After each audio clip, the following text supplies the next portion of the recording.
All right, Rip City Drive, Dwight and Chad with you. We'll get to the whole melee that we saw between the Pacers and Bucks here in just a moment. We're going to talk about the potential rule changes in the NFL to help encourage more kickoff returns, something they tried to get away from. And also the courts, once again, just crushing the NCAA for their stupidity. We'll get to that as well. You know, it's funny. We have all these conversations on the radio.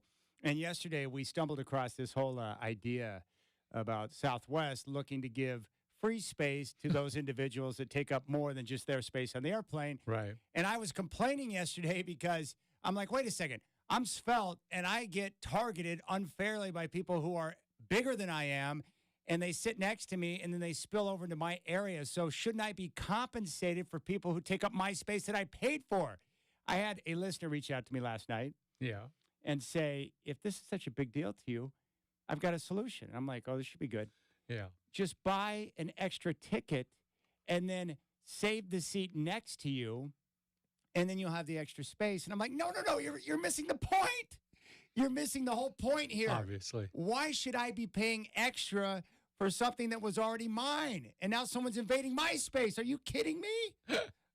Seriously. That's really kind of Now, funny. I'm a high roller, of course. Yeah, just buy two seats. And then good luck on Southwest Airlines saving that seat next to you. Good luck with that. I know. I have occasionally, in the rare instance where you have someone you're traveling with who happens to be behind you in the boarding groups, like I'll be A and they'll be C, and I'm like, okay, I'll try to save a seat, but I feel real awkward when someone rolls up and they're like, is that seat taken? Yeah. If I say yes, then they're going to wonder where the person's at and why they're not sitting in the seat.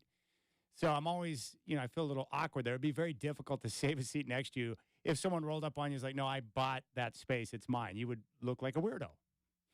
And it would probably, given the air travel on Southwest, it would be the only empty seat on the plane. It would be. Yeah, because they always overbook, and very rarely do you have a flight that's not full. It's incredible. As someone who's been flying for years, it used to be that middle seat was very often open on flights. It never is now. I mean, every flight, even on other airlines that are more expensive, they're sold out almost every flight, it seems like. Yeah, I just feel like the skinny people of the world need someone like me to stand up for them. We need more respect. We're not getting enough respect, man. I feel like we're being shamed. I'm going to take a stand for all these people, Godfather. I got no sympathy for you. All right, we have our date set, by the way. I have confirmed the reservation. You and I, little late-night candlelight dinner tomorrow night at El Gaucho. How does that sound to you? Well, it's a little later than I normally eat dinner, Chad. But hey, for you, anything, Now, I believe they close at 11, but the great place about a high-service environment like El Gaucho, they're not going to look to force us out. No, they won't. No.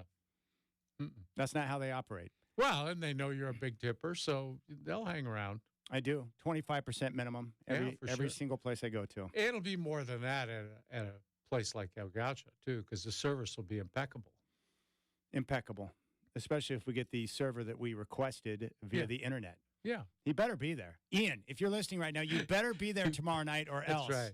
He's like, why is the Godfather coming in at 9:30? Yeah, you don't at 9:30. You don't take nights off when we're coming in. That's just kind of the rule. It's true. The other thing I like, too, is that when we went to Ringside one night, I walk in with the Godfather who frequents the establishments, all the fine dining in the Portland area. We walk in, and you didn't even have a reservation, and you went in and said, hey, I'd like to get a table. And they said, your usual, and they walked you right back to the place where you like to sit. I had no idea that you had a table that's apparently the Godfather's table, but you do. Yeah. That's cool. Yeah, I haven't been there in a while. I don't know if it's still there, but yeah, they like to put me in one place where it's kind of out of the way. I have a feeling that if you went there, that they would still have your table there, I would guess. I hope so, actually. I went with a gentleman once who was upset because he was trying to do changes, like the free exchange on the menu. Yeah. And they wouldn't do the free exchange. I'm like thinking to myself, you can't do a free exchange at a place like this. Right. You want that, you go to Applebee's. You don't do that at Ringside. I think Denny's would do it for you. Oh, my goodness. You'd probably have to pay 50 cents extra, but, they'd probably do it. Well, let's jump into a little basketball. Let's start with the obvious, the basketball side of things last night. Good night for Giannis. We're not going to do that right now. I don't want to do that right now. We're going to save that. All right.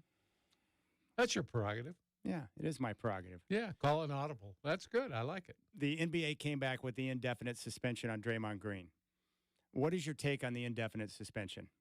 And why is Adam Silver electing to go that route? Well, here's the thing, Chad. I think they have finally, after all these transgressions, realized this guy needs help. And they're going to try and get him help. Now, whether he's ready for that, I don't know.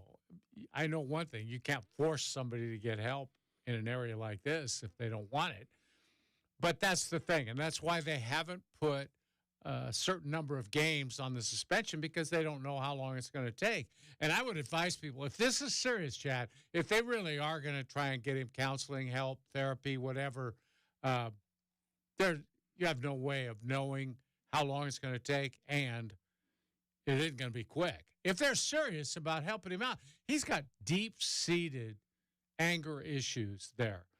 There's something emanated from his past or his present or whatever, but I feel it's his past because this has been going on for a long time. You don't just walk into a therapist or a psychiatrist and get that cured in one meeting. I mean, this takes a while for people to sort of self-discover. And you know the way these guys work, Chad. They don't tell you this is what's wrong with you. The whole idea of this is to have you discover what's wrong with you. And then you can fix it, and you've done it yourself, and it has much more of a chance to succeed.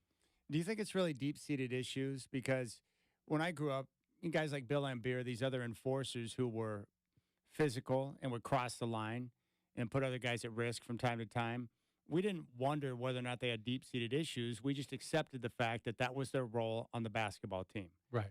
And I think Draymond's role on the Warriors for a long period of time has been to be the guy that crosses the line from time to time, the physical presence. He's going to play on the edge and do things his way because it helps the team in the long run. So I'm wondering, is it deep-seated issues, or is this something that he makes a conscious decision when he goes out there that I'm going to play it this way because this is what the team wants me to do? In that case, I don't think it's the latter. I don't think it is, because so many of these seem to be spur-of-the-moment emotional reactions, like the one with Nurkic. I mean, that just came out of nowhere. There was nothing going on that preceded that he was mad about or anything like that. And it just seemed like he snaps. And when somebody snaps like that, I don't think it's predetermined, prearranged. With Laimbeer, he was dependable in that you knew what he was going to do. And you almost expected it. And he knew his role, and that's what he did. And it was the only way he stayed in the league. He became a pretty good three-point shooter, actually, ahead of his time for a 7-footer.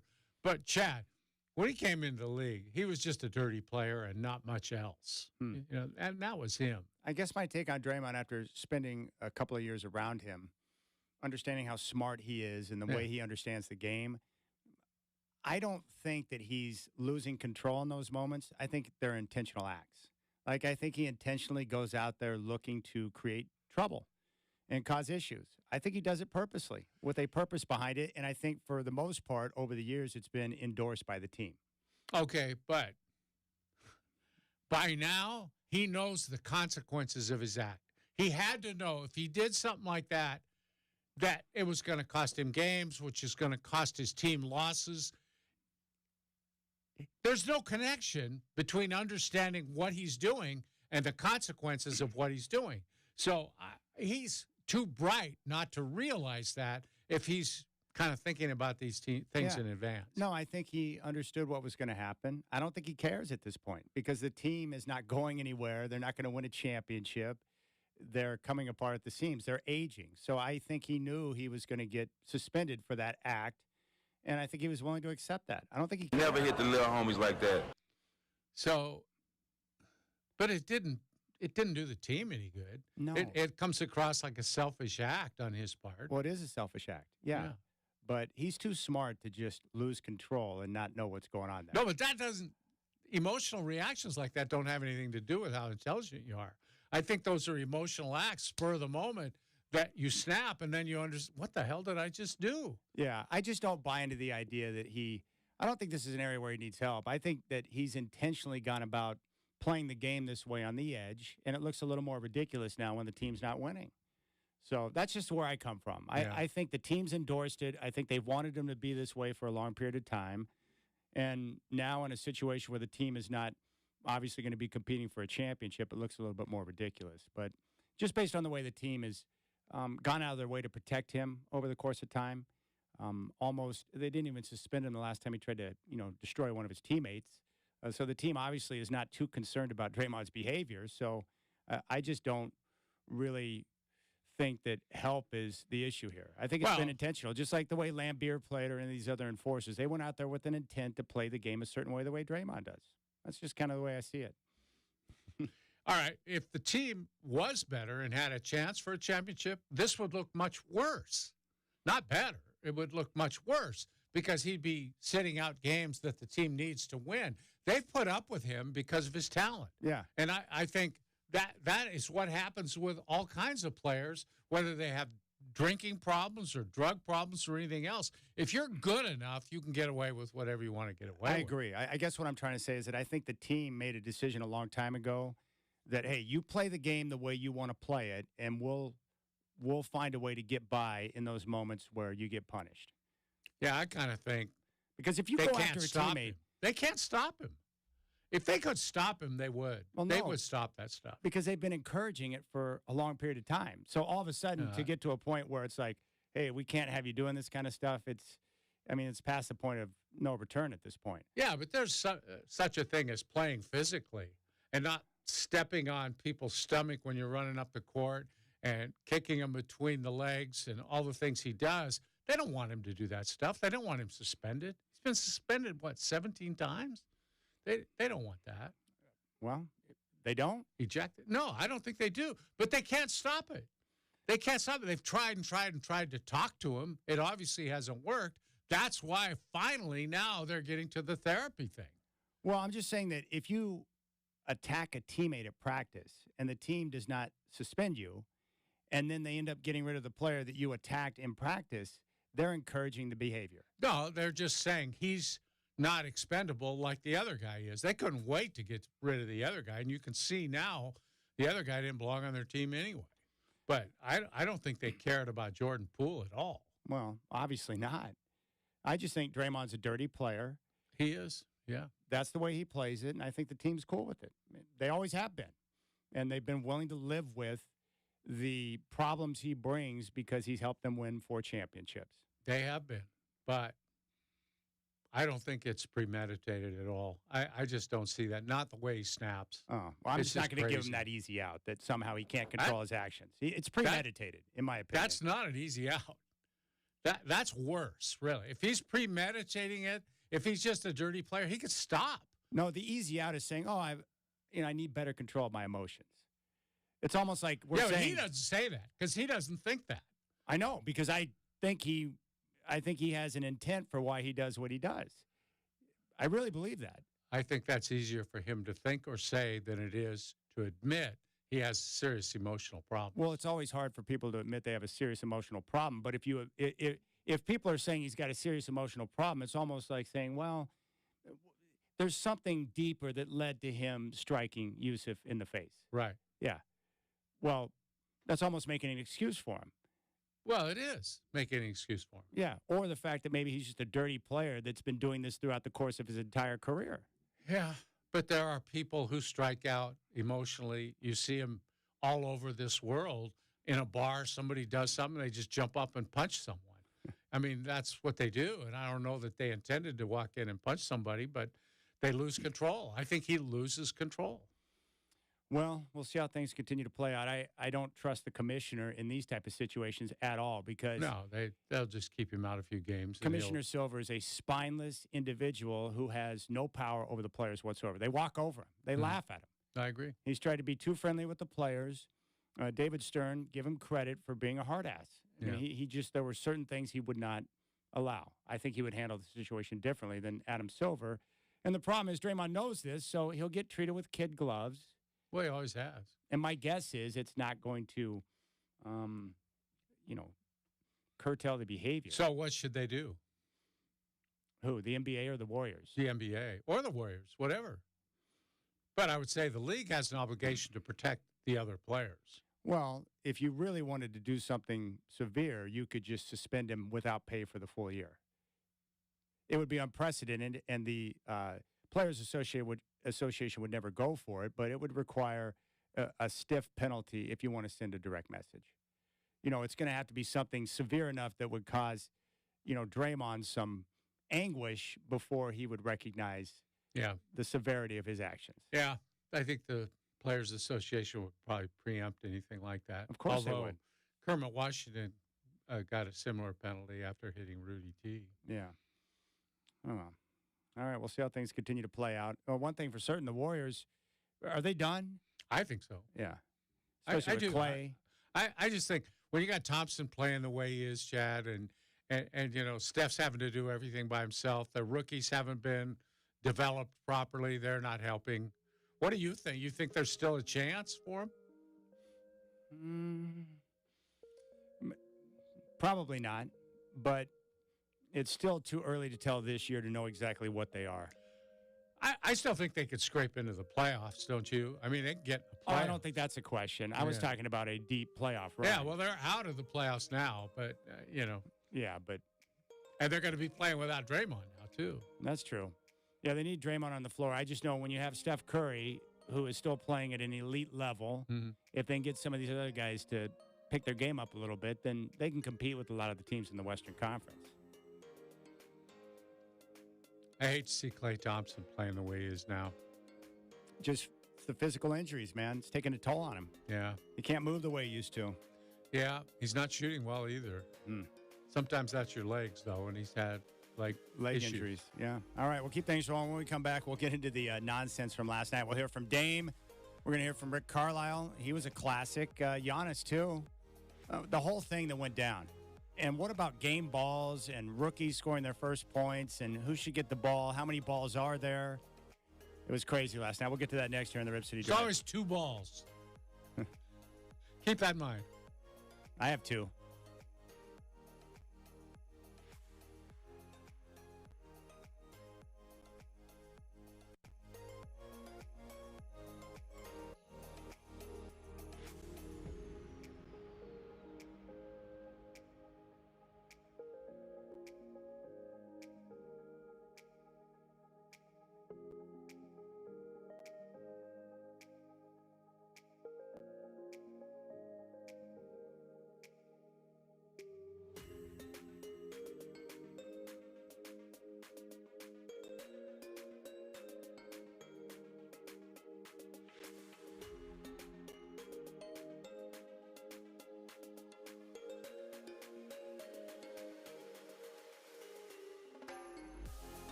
Ward gets the ball taken away by Beasley, feeds it ahead. Giannis, here comes the exclamation.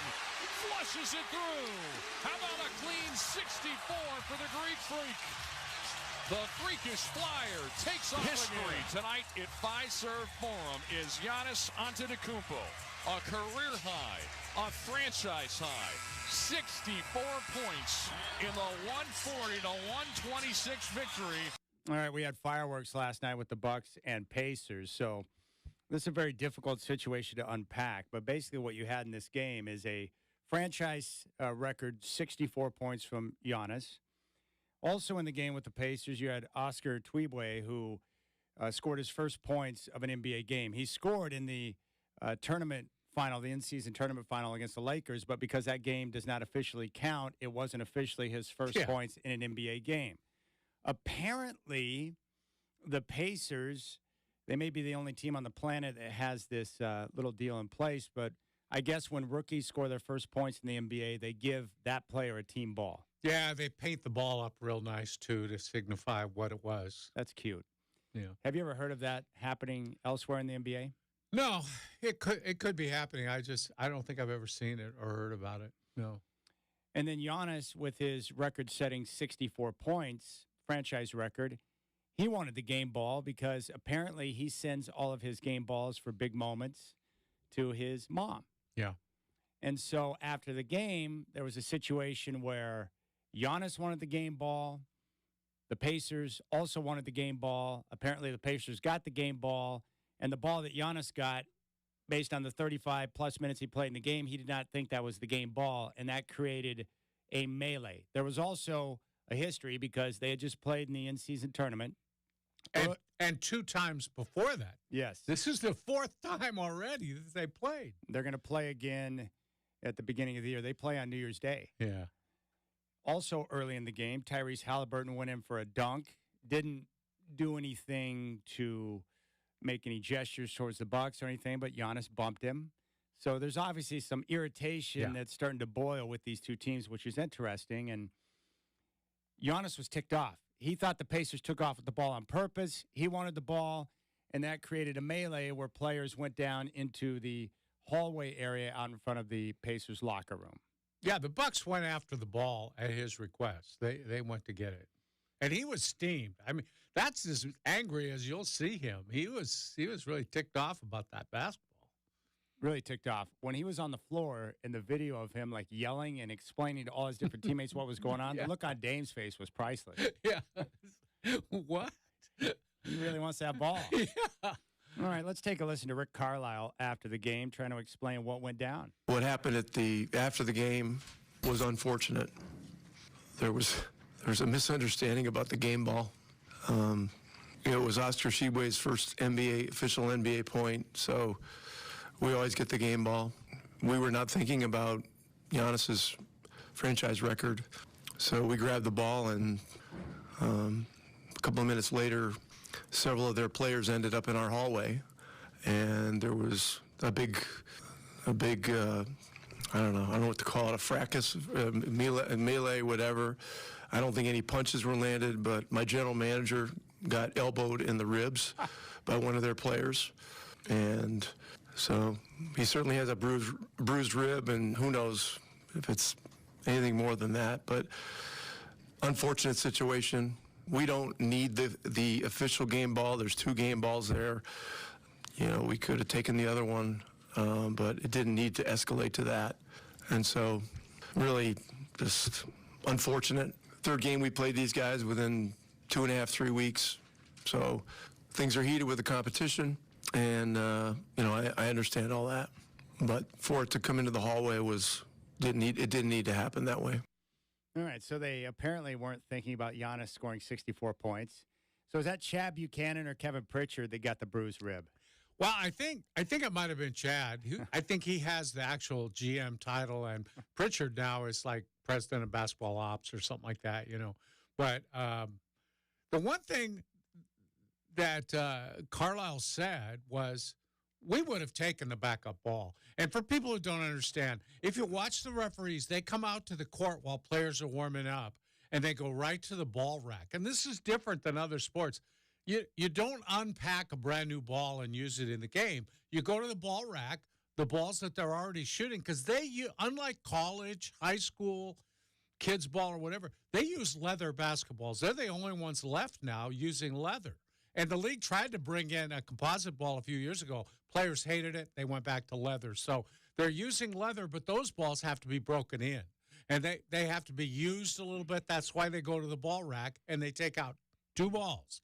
One of them goes under the scores table, and the other one is used for the game. Now, if either one is a new ball, it feels different. It's glossy. It feels new. Because leather, like, even a glove or a coat or whatever, they have to be broken in.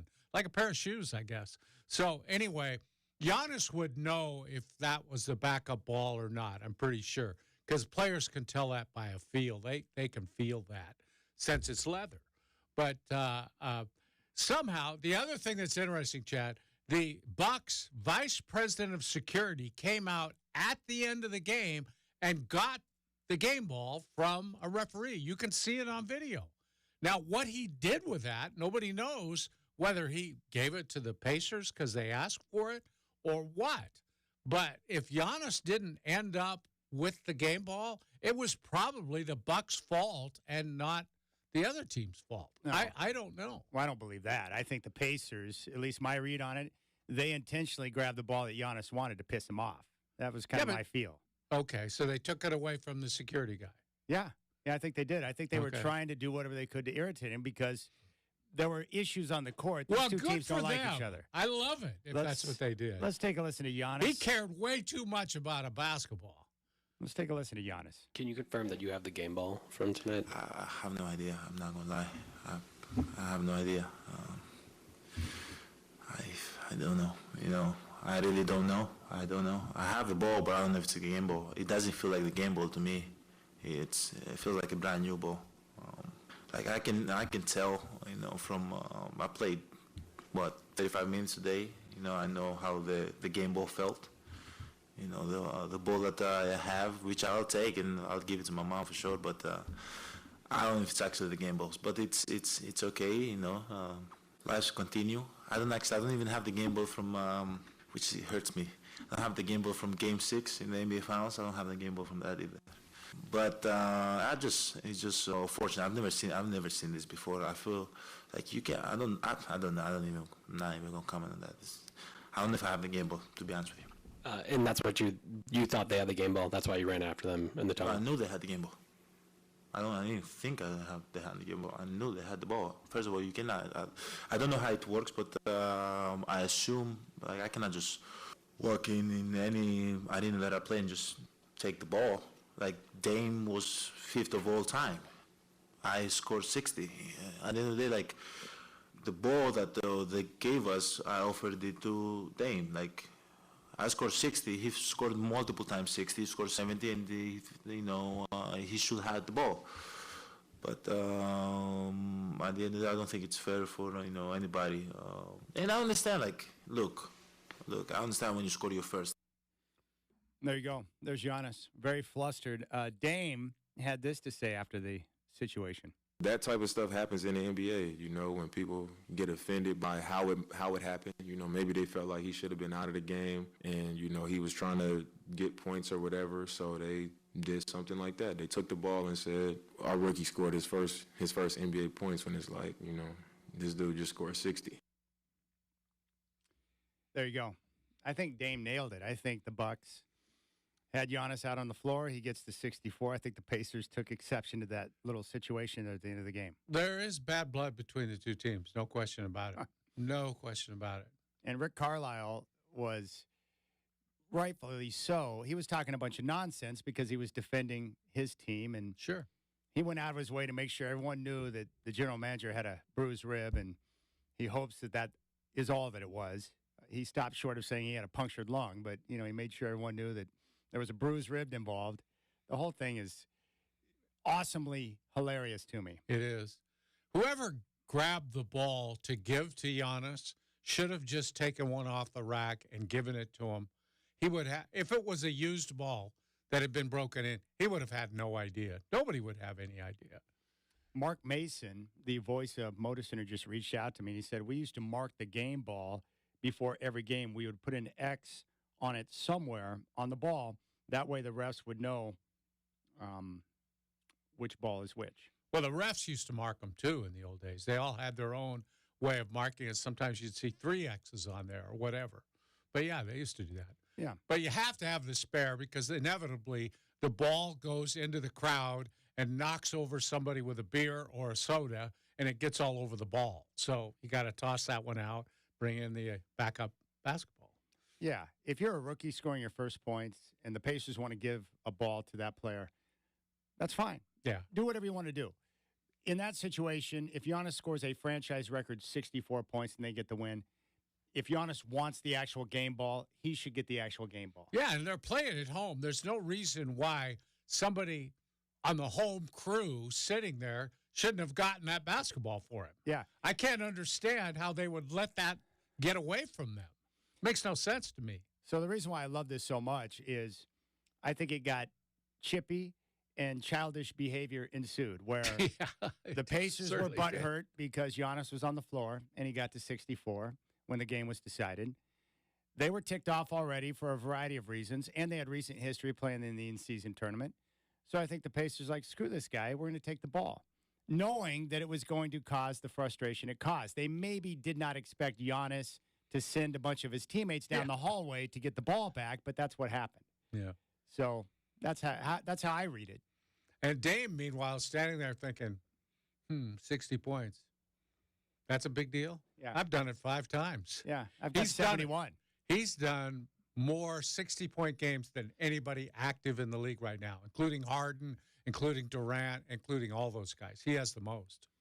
What's your take on this situation, Burkhardt? Well, as I listen to you two geniuses talk, it sparks. I mean that, geniuses. You guys are great. You've talked about this on the show before, right? The whole the love for the in-season tournament. That was definitely a call from the higher-ups to push this in-season tournament. You just said something here that you're already hearing big talking heads say, it's because they played each other in the in-season tournament, right? So it's almost as if this was planted to build this up like, there wouldn't be this animosity between these two teams if they didn't play in the semifinals of the in-season tournament. I agree with you, Chris, because I heard that. The problem with that is they played before that twice, and most of the people saying this about the tournament don't even know that. And one of those games, don't forget, one of those games, by the way, the Pacers won both of them, and one of them was the game where, guess what? Halliburton, when he was walking off the court, what was he doing? He was patting his wrist, making fun of Damian's Dame time. And he even said, it's my time now. That's why Dame talked about later on, you have to stay humble when somebody's doing things like that. So there was bad blood stemming from that, too. And don't forget, in the game last night, he was out of the game without 64 points. He was on the sidelines because they were blowing him out. They put Giannis back in the game with a minute to go, and he scored the points that got him to 64. That doesn't sit well with teams. As Dame noted afterwards and said, sometimes late in the game, if you're chasing points, people don't like it. And that's exactly why I don't buy into the whole idea that there was a misunderstanding about the game ball. I think the Pacers knew exactly what was going on. I think the Bucks were trying to send a message. I think the Pacers were trying to send a message. And now we get to sit back and wait for them to play again. And that's good. These are the type of things in the NBA that you want to have. Rivalry where there's some bitterness on both sides where you're going to get that type of competition. Yeah. I like that. I don't like players giving bro hugs and slapping each other on the butt and all this lovey-dovey stuff that goes on. Guys making out before the game begins and after the game. I like it better when there's a little bit of, hey, I kind of want to kick your ass right now. Yeah, and I will say this. Giannis is not one of those guys who does a lot of that fraternization with the opponents. He's a guy who keeps it pretty straight. He doesn't do a lot of that. How would you like that guy running you down for a game ball? Yeah, whatever you need, bro. Whatever you need. Yeah. There's tougher guys, though. I mean, there's tough guys, real tough guys. But who in the NBA is a real tough guy? What's his name? Isaiah Stewart? Yeah. In Detroit. He would take care of business. He's the guy that went after LeBron. I know, but how many? So Isaiah Stewart, they're not many. Yeah. The NBA's There's some. tough guys are few and far between now. I know, but never bet on a guy in a fight who's probably not ever been in a fight. And my guess is Giannis, because of his size and his appearance, has probably never been in a fight in his life. I saw Calvin Murphy in the old days, 5'9". He used to KO those 7-footers all the time. Big, tough guys. But he was a boxer, just like Dame. Nobody, I don't care how big you are, should mess with Damian Lillard. He's had boxing training. Those guys, oh, God, they know how to fight, really fight. It's not any of this BS, it's real fighting. Dame would be one tough guy to pick on. And I've seen a lot of these guys. They try to fight, but when it comes down to it, they. Yeah, I just think Giannis he could take care of himself if need be, because he's so physically dominant. He's a strong guy. Maybe. I see all these guys out, and they all have bodyguards. That's all I say. True. No, it's not like when I was growing up, when you had guys who were legitimately tough. Yeah. Stacey Augmon was probably not a guy you wanted to mess with. Yeah. Well, he was a gangster too. Yeah, that's what I'm talking about. Yeah, he was a gangster, which meant he had a bunch of guys who had his back. Yeah. I assume. But Artis Gilmore was a tough guy. Yeah, probably. Yeah. Maurice Lucas. Yeah. Charles Oakley. Those guys were tough. Even Brian Grant told me he respected Charles Oakley. Oh, everybody did. They were all afraid of him. Yeah. Very afraid of him. I watched the replays. I saw the look in Bobby Portis's eyes. Yeah, that's the guy I don't want to mess with. Yeah, he's a crazy guy too. Well, good. Give me more of this. Give me more nonsense over balls. And the Pacers giving a game ball to a guy for his first points, that's dumb. Whoopity-doo, you scored a bucket. Well, it's similar to stupid. baseball. When you get your first hit, they always ask for the ball. They take the ball out of play. Here's your first hit. Yeah, great. You don't like that either? No. Really? No. Might be the only one you ever get. But in basketball, a hit is much more difficult to get than a meaningless field goal in a game that's already been decided. Yeah. Well, he should have counted the stats. But Anthony Davis lost a 41-point, 20-rebound game because they're not counting the stats in that game. That's crazy. It was a game. Well, the in-season tournament is crazy. Well, of course. All right, we'll come back. The NCAA just continues to get pounded by the courts, and rightfully so, because they're idiots. We'll talk about it next.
All right, Godfather.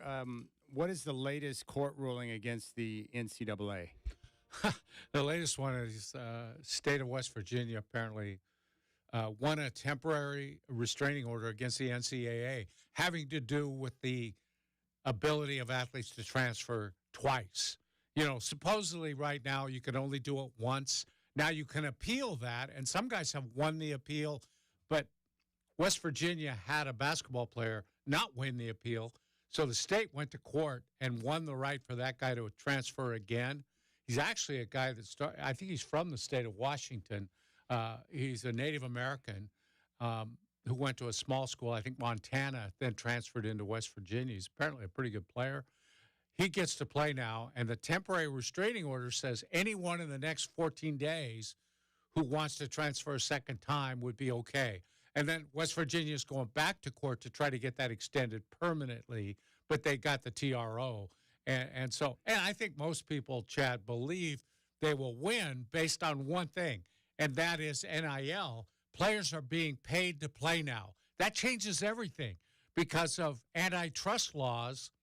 It's now, if you stop somebody from making money, that's illegal. Meaning if a player is at one school and could make more money by transferring to a different school. Exactly. But the NCAA won't allow them to transfer and play right away, then that violates antitrust. That's in restraint of trade. You can't inhibit somebody's ability to make more money somewhere else. Well, you know where I stand on all of this. I think it's great for the players. They should be able to transfer as many times as they want. I don't think there should be any restrictions in place. I think they should have freedom of movement because that's the way life works. You should be able to move and be able to have access to go to whatever school you want. If you got a chance after you put in the work and the time and you make yourself more valuable and somebody else wants to give you more money to go there and play, I think it's great for the athletes. And again, when I stop seeing the coaches, play musical chairs every year and go to this school or that school or whatever, then maybe we can look at taking things back to where they were. But that's never going to change. So I like it. I think this is great for the athletes. It's going to make the NCAA like the NBA, but the NBA has multiple year contracts. So you sign a free agent, you know you can have him for 2 or 3 years. I think it sets the stage for athletes like Bo Nix. Go to Oregon, but have that big year to kind of shed that reputation from Auburn. Yeah. Now you put yourself out there again. And so you might see guys jumping from school to school. And I've thought a lot about the coaches jumping around too. And I kind of think there's some reason to the argument that they put in many, many years to have the ability to coach at that level, some of which they were not paid very much money for. So that would be apples and oranges compared to the athletes. But that can be argued, and that's a totally different issue. But I just think you can do this for athletes. But again, it's going to make it difficult for your school to put together a dependable roster from season to season. You're going to lose even more guys now. It's going to be more auctions. Quarterbacks are going to be out there for auction every year, I think. Yeah. Yeah, and you would expect that because it's the most difficult position to play in sport. Yeah. It's the most valuable position. And heck, for a school like Oregon now, it's nice to know you've got the portal every year. So you can always look at the portal. You may not have to worry about recruiting a young quarterback ever again. Mm-hmm. Just go out the next year and get the best quarterback available, bring him in, and keep everything rolling in the right direction. So I just don't have an issue with it at all. I think it's great. I love seeing NIL. I think it's made the game more exciting. Like if you're a Duck fan right now, you lose Bo Nix, which is depressing because he's been great for the last 2 years. But they're able to go out and secure Dylan Gabriel, who's going to come in and play next year for the Ducks, and he'll play right away. And it will put them back in a position to compete for a playoff spot and a potential championship because they don't have to groom and grow a young football player at that position. That's pretty cool. I like it. And it certainly made for interest in the Pac-12 this year because, Penix with NIL and the ability to transfer at Washington stayed on for another year and was terrific. Bo Nix stayed on another year at Oregon because the NIL money was terrific. And we had really good quarterback play in the conference, which was fun. I enjoyed it. I think coaches ought to be paid even more now because this can be really hard to coach. Well, I think that's happening. Really hard to coach. Yeah, it's tough. But when you make that type of money, you're getting paid to handle difficult situations. Plus, I think for the kids, a lot of times these coaches lie too. So, kids get recruited. They're told a certain thing. They show up, and it's a little bit different than what they were told when they were being recruited. Oh, yeah. So I think it's great for kids who land in a situation where they realize it's not what they thought, and then they have the opportunity to look elsewhere if they want to do that. I just don't know how the NCAA is going to, now that the cat is out of the bag, I just don't know how the courts are ever going to rule in favor of the NCAA now that everything's open and guys are being paid. How can you limit them? Only thing I can think of is that the NCAA is going to implode for the Power 5 conference. I don't think they're going to continue to govern the big schools. No. They might stay in place to govern the smaller schools, which would be fine. But when you do that and then you elevate these schools to a higher level, they might then have the opportunity to make some regulatory moves that might affect that in some way, where it's not, you're not going to take it away, but you're going to just regulate it in some way. No, I was going to say, I don't know if you guys saw it, but, I mean, when you talk about transfer quarterbacks and this and that, I mean, Aiden Childs did announce today he's going to MSU.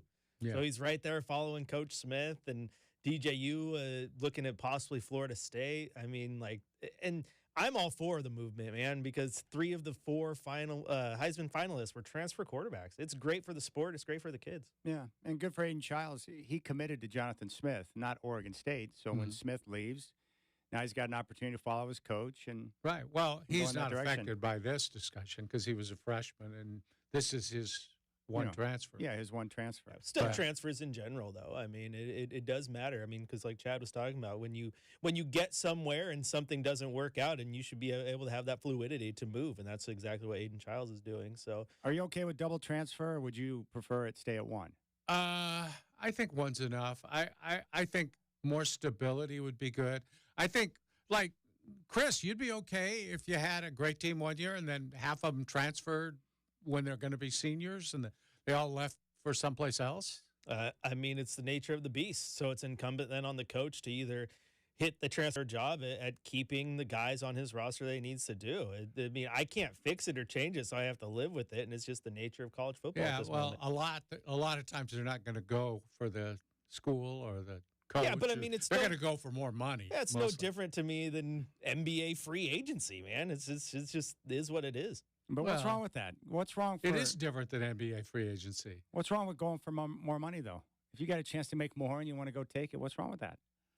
Nothing. I'm just telling you how it's going to be. Well, yeah. It's going to be for more money. I know, but you made it sound like that's a negative. I mean, if you got a chance to Well, it's going to be a negative for your school if you're losing players all the time because you can't afford them. And there's only going to be an elite number of schools that can afford to play that game. I agree with that.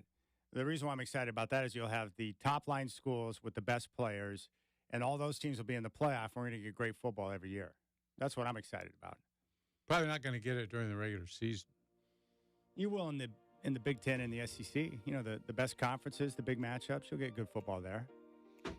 Top 3 or 4 schools or 2 or 3 schools in those conferences are going to bulk up, and the other schools won't be able to compete. I mean, Rutgers isn't going to have the money. Maryland's not going to have the money. I got to be honest with you. I've never cared about Rutgers or Maryland before, and I'm not going to care about them now. I know, but they make for a better conference. I mean, you just want to watch these teams blow people out every week. Well, that's not going to happen. I mean, it's not going to be blowouts every week. I think we're still going to get good competition. I do, because, again, all the players can't go to 3 or 4 schools, so these other schools will get some of the scraps that are left behind because kids are going to want to play and they want playing time. Mm-hmm. They're not going to want to go and back up 2 or 3 legit players at their position, don't you think? Right. Scraps. You characterized them as scraps. They'll get the scraps, yeah. Yeah, I just don't have a problem with it. I like the direction of where we're headed. We're getting playoff expansion. And you're right. We're going to get a commissioner that will take over the Power 5 schools, and we'll get better direction and hopefully some policies in place to control everything. But it's going to take a while to get there. But the NCAA, the sooner they're done and out of the picture, the better. In college football, these Power 5 schools, we need a commissioner in charge, someone that can make decisions. Don't you think that's the best route? Of course. I always have advocated for that. All right. I just love it because you and Justin Myers, a lot of these old timers don't like the changes that are going on in the game. Like somehow the education is enough. I'm glad these players aren't getting screwed over by the NCAA anymore. Well, now they don't care about the education at all, which leads me to believe we should just go with a minor league instead of basing it on colleges. Give Portland a team. Why have those teams in Corvallis and Eugene when they could be supported in Portland? All right, we'll keep things rolling. When we come back, we're going to talk about some potential rule changes in the NFL to add some more excitement. You got the Rip City Drive with Dwight and Chad.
All right, Godfather. So the NFL, are they looking at making more rule changes, trying to bring more excitement to the game? You know, they're considering a lot of rule changes. I know they're looking at the brotherly shove this year, too. Again, they're taking a look at it. I don't know if they're going to take action on it or not, but they're looking at kickoffs, and it's concerning because they say the stat I heard was 20%. Only 20% of the kickoffs this season have been returned, and they would like to see more kickoffs returned than that. And I would, too. I love the kickoff. I know it's a dangerous thing for players. I'm selfish. I go to games. I want to see kickoff returns. They're exciting. Yeah, special teams is a great element of the game, and people forget this, but football it's all about the thirds. 1/3 is offense, 1/3 is defense, the other third is special teams. And, you know, some teams can change games based on special teams play. I'll tell you one thing I don't like, the crazy idea that you can fair catch it anywhere on the field and you get the ball automatically at the 25-yard line. I think that's a bit much for pros because in a 2-minute situation, it's so easy for these teams to get in field goal range. Mm-hmm. You start at the 25, you need about 35 to 40 yards in your legitimate field goal range. That's a little bit much for me. It works well in the colleges probably, Chad, but not in the pros. Yeah. I can understand for college football if you want to really go out of your way to protect the guys, give them the option to fair catch it and take the ball at the 25. The one thing that drives me crazy now is when these morons, I'm going to take it out. I'm going to show everyone what I can do. Get out to the 18-yard line. You sacrifice 7 yards in field position because you couldn't get it out to the 25.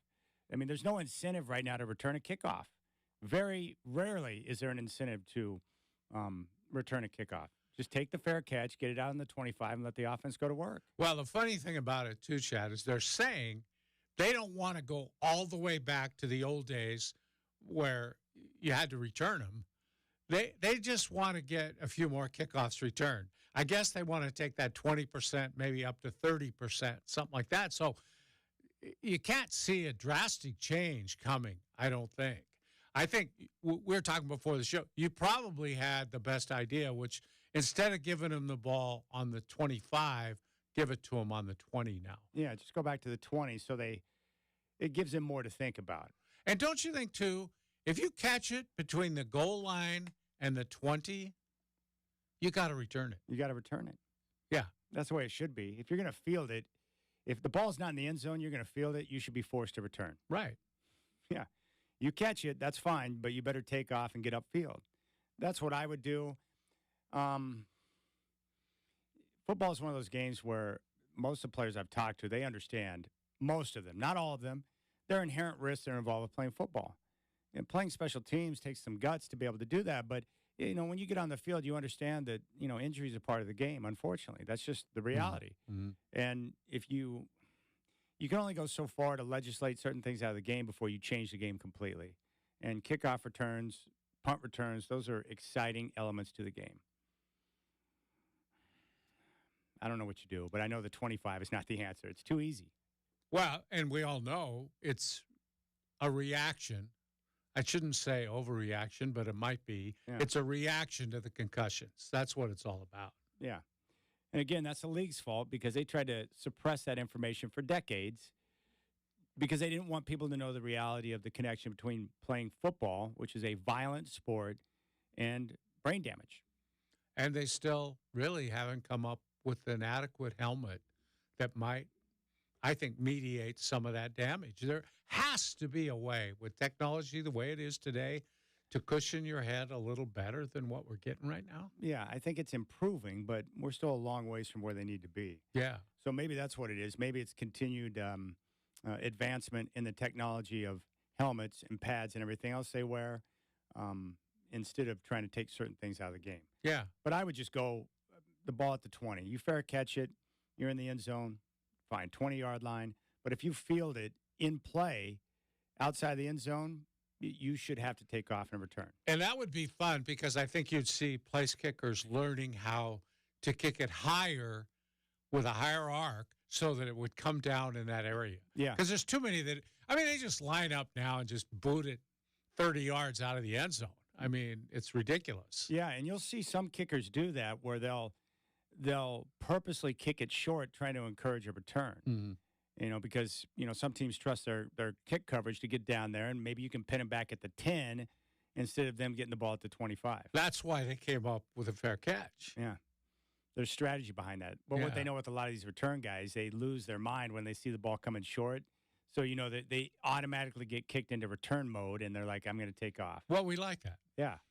So the return it's one of the most exciting parts of football, the kickoff return. Well, and guys make NFL teams because they're good special teams players. It's like that borderline linebacker or tight end. Can he play special teams? Yeah, he's a fullback, but he's pretty good on special. Okay, that's really the determining factor for some of these guys making a team. Why not let them go out and do their thing? Yeah, I was listening to a discussion this morning on Denver radio in regards to the Broncos. They were talking about great glue guys in the state of Colorado over the years, and a couple of the guys that came up were former special teamers, guys who were linebackers, but guys who made their name on special teams. Great in the locker room, but phenomenal special teams players that could change a game on kick coverage or a blocked punt, guys who could do things that they just had a special skill at that. They could never really get into the rotation of playing their position on a regular basis, but because they were special team standouts, they were considered a great value to the team. And, like we talk about in the NBA, if you understand your abilities and how you can best serve a team, there have been a lot of guys in the NFL who have kind of carved out a niche as great special teamers, and that's how they make a career out of it, which I think is pretty cool. Yeah. There are defenders on NBA rosters, guys who can defend point guards, guys who can defend bigs. They're strictly one-way guys for the most part. Yeah, one-way guys, but in certain situations, you call upon them to go out there and serve a purpose. They can win you a game. Absolutely. Well, you were talking about Moses Brown the other day. He's not going to be used very often. No. But when they call upon him against a bigger team like we saw against the Clippers, if he can go out there and give you 8 points and 12 rebounds and do his job that way, that's a value. Yeah, he can turn the rebound thing around when you're playing a bigger team. And they don't have the big at center right now with 8 and out. What's their biggest concern with kickoff returns? The head collisions? It's the head trauma, right? Yeah, it's the one case where you have both teams running at high speed against each other. That's a pretty good head-on collision. So that's what they're concerned about. I've always been amazed at guys that embrace special teams, like return guys. How can they, on punt returns, I get nervous every time the Broncos send back their return guy, Marvin Mims. What drives me crazy is how these guys, I don't know how they do it. The ball's launched high into the air, great hang time. So you've got to focus on the ball, but at the same time, they've got to eye the rush and know what's coming at them, secure the football, and they do it with guys just a foot or two away, and then they got to avoid the traffic and not get blasted and fumble the football. I don't know how they do it. It's crazy to me. Watch the kick returners get to full speed by the time they're at the 10-yard line, and they're flying, and they're running right at guys that are flying at them. The kind of courage that takes, I'm sorry, that's not my arsenal. I don't think I could do that. And we've seen those collisions on kickoffs where you have two guys at full speed, and a lot of times the returner will get blindsided because he doesn't see one guy coming from one side, and he gets hit at full speed, and he goes flying. That's wild to me. Well, and they used to have all those little guys that were Kansas City Chiefs. I'll never forget it. They had a guy, Nolan Smith. They called him Super Nat. He was a little gnat. I swear he's about 5'7" and maybe 170 pounds.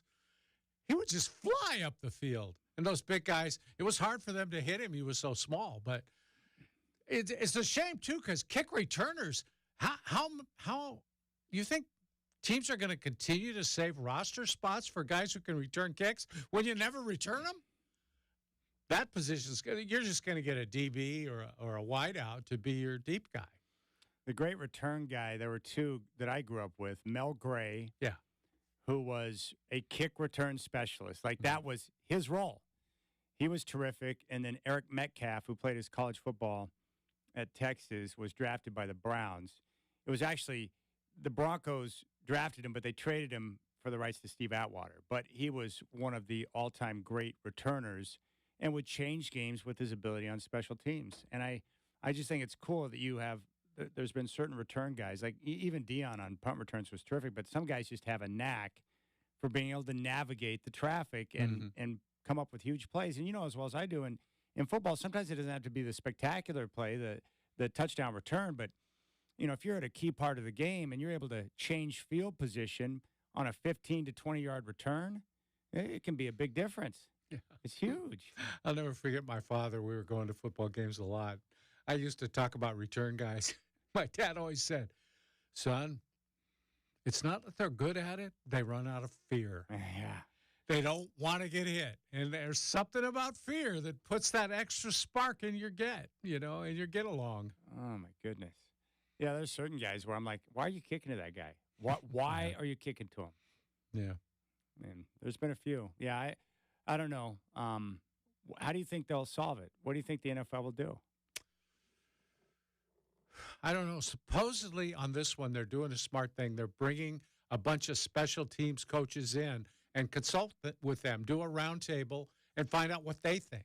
What will bring it back, but not all the way back. And so I think something good will come from that. I think maybe the answer is, put it at the 20 instead of the 25, because then the incentive to try and return it will be bigger, because a lot of times you can get it out past the 20. Yeah, you may not, have a monster return, Right. but you could get to the 22, 23 and gain a couple of yards in field position, but that's worth the risk. Now if you take the chance and you wind up at the 17-yard line and you give up 8 yards of field position, the coaches are probably going to have a problem with that. Well, the NFL, that will happily sacrifice somebody's welfare for those extra 2 yards that you could get on a kick. Yeah, they don't care. The NFL's they're funny because they always they put up this idea of player safety, and yet they have these dudes playing Thursday Night Football. Yeah, but you don't really believe that they put player safety first, do you? I think most of the players don't believe that. I think that's just what you tell the public.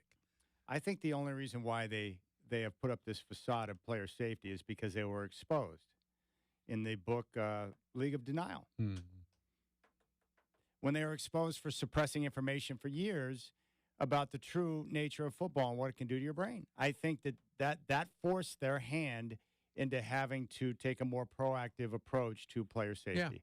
Yeah, What their big concern was is that they were worried about the growth of the game, because what happens is that if all the information is available and everyone knows the truth about football and the connection between playing football and brain injuries, well, who is it in the homes that make decisions about what their kids participate in? Mama.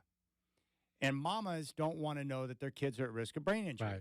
And a lot of them don't want them to play anyway. Exactly. So if you take young kids that are now being pushed into different sports like basketball, baseball, or soccer, whatever, then at some point the pipeline gets cut off. I think that's what the NFL, that's why they were trying to suppress the information, and they didn't want to pay for the injuries to past players. The medical care for those guys and lawsuits. Yes. They did not want to get lawsuits.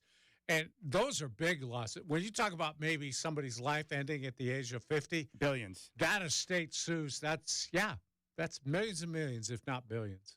All right, when we come back, we'll get to the list that we passed on yesterday. And we got to talk about Rolling Stone magazine and their list of the top 20 guitarists of all time. We'll see if it's a proper list. Okay. We'll do that next. Game Day with Chris Burkhardt and Chad Doing coming up at 4:30 as your Trailblazers get ready to host the Utah Jazz.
All right, Godfather, you got that top 20 list from Rolling Stone magazine? Yeah, you want to go from 1 to 20 or 20 to 1?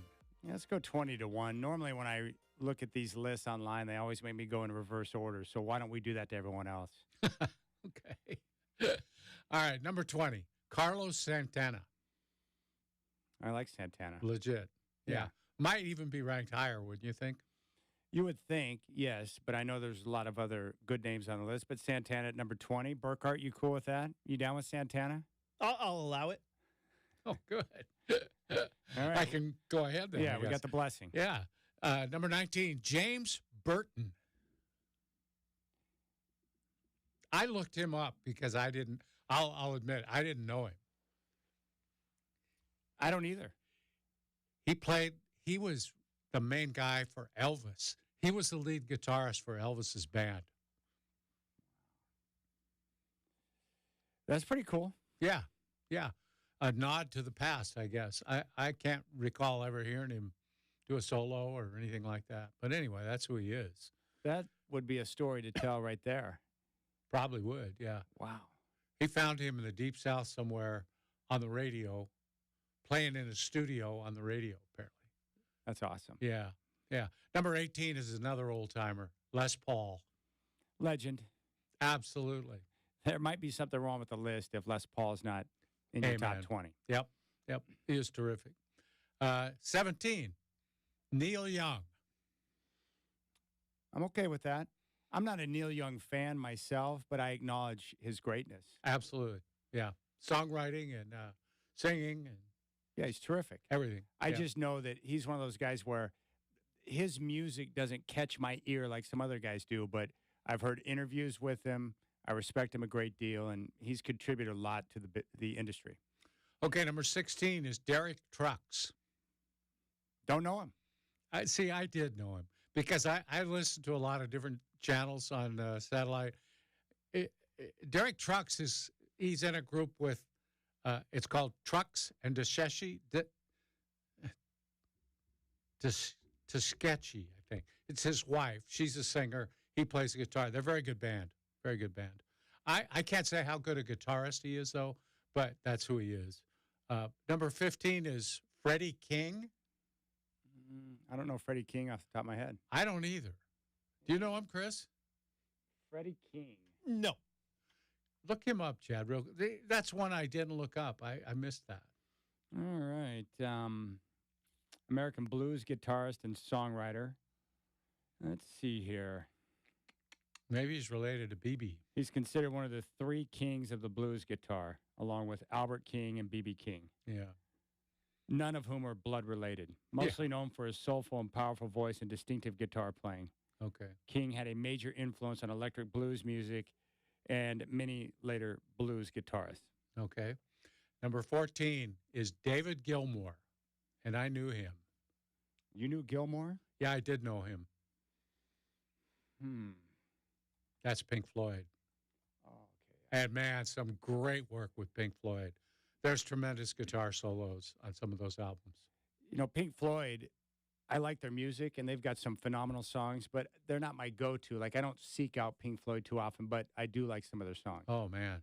I kind of discovered them late after they were already broken up, but I would say Young Lust is my favorite Pink Floyd song. Yeah, good song.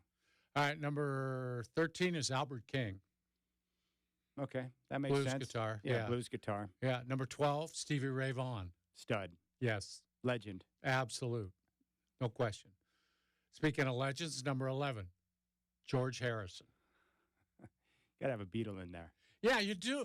But it's strangely, maybe you're different. I don't think of him when I think of great guitarist. Do you? No, but I don't normally think of Harrison when I think of the Beatles either. Yeah. Because he's overshadowed by the They two s- greatest songwriters of all Well, time. they call him the unknown Beatle, right? Yeah. They call him, I guess. Number 10 is Pete Townsend. Yeah, Pete Townsend's awesome. Oh, yeah. Legend. Great performer, too. Yes. Number 9, Dwayne Allman. Stud. Yes, Terrific sir. guitarist and has some great solo work. Yeah. Yeah, I think they got their top 10's pretty good. Number 8, Eddie Van Halen. Yeah. Unique style. The Yeah. tapping, plays it like a keyboard. There's few people like him. He's a pioneer. I mean, he does things different than other people have done. He created some things. Amazing. Yeah. Number 7, Chuck Berry. Gotta love Chuck Berry. Legend. Absolutely. Yeah. Number 6, The Thrill Is Gone. B.B. King. B.B. King. Yeah, BB's awesome. Yes. Number 5, Jeff Beck. There are many who think he's the best. Yeah. Yeah. He's really good. Yeah. He's amazing. Yeah. I think it was John Bon Jovi I saw in an interview where he pointed to Beck as the best Did he? ever. Yeah. Yeah. Yep. Number 4 is Keith Richards. See, I respect Keith Richards a lot. I don't see him as a top 5 guitarist. Yeah. He's probably getting a little bit of love because of the band he's a part of. Yeah, I think you're right. They figured we got to have somebody from the Stones in.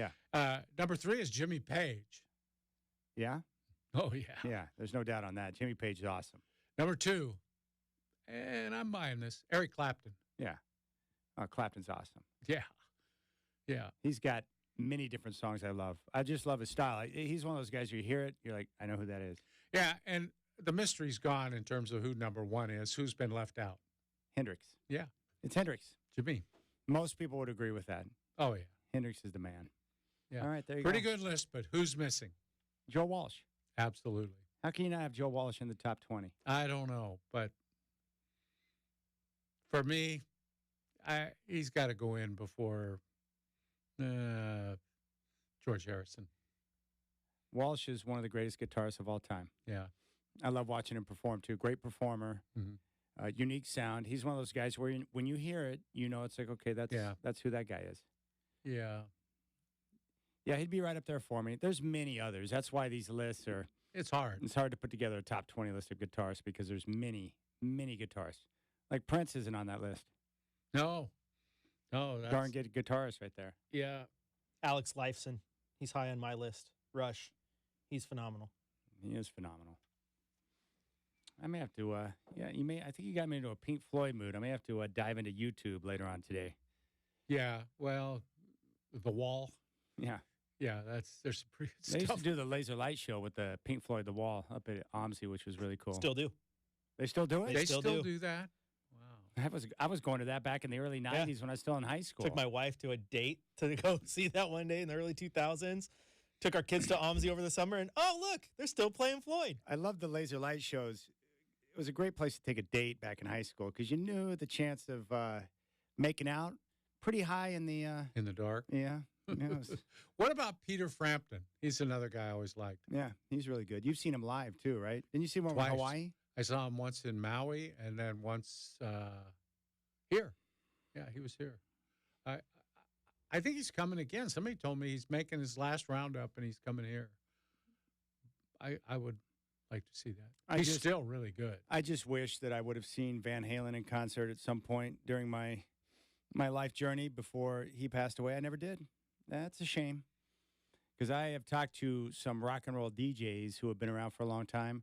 Seeing them for the first time and watching Eddie play the guitar on stage, he said that was a pretty good experience. I saw him. You did? At Memorial Coliseum. Yeah. What was your first concert? Do you remember? No. Honestly, I don't. I remember the first one I took my kids to, and that was Huey Lewis. Oh. Yeah. My first concert was 1992 at the Coliseum, Def Leppard. That was my first. That would have been a good time to see Def Leppard. Yeah, they were rocking. It was hard for me to get to shows when I was younger because my mom put the kibosh on a lot of my grand plans. But Def Leppard was the first, and then that started the journey of I've got to see every concert I can possibly see. I just remembered my first one. The Association. Oh, really? Along Comes Mary. Oh, let's get I love the Association. Yeah. Let's see here. They had some really cool songs at that time. All right, it's good. We can control. Who cares about the clock? Let's see here. Yeah, I agree. I've got some of the Association in my. And your personal. My little. I've got a little deal going on there. Here it is. This song is very good. Oh, this is classic. Where'd you see them at? County Fair. All right, don't talk.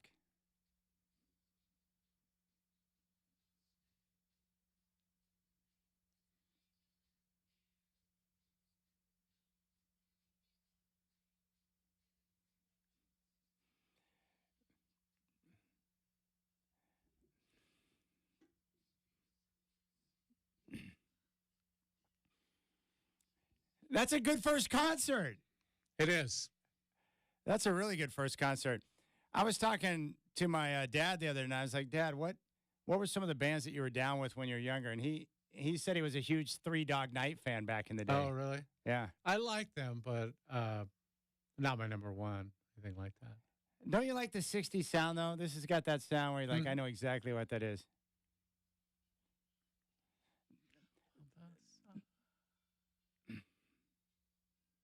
Their hairdos and their fashion, not so good. Yeah. That's really nice. All right, that's going to do it for us. The Godfather. Enjoy the rest of your afternoon and see if you can resist the temptation to head down to Moda and watch the Utah Jazz play, right? I was going to say, enjoy the Blazers versus the Jazz. I'll be at home watching on television. All right.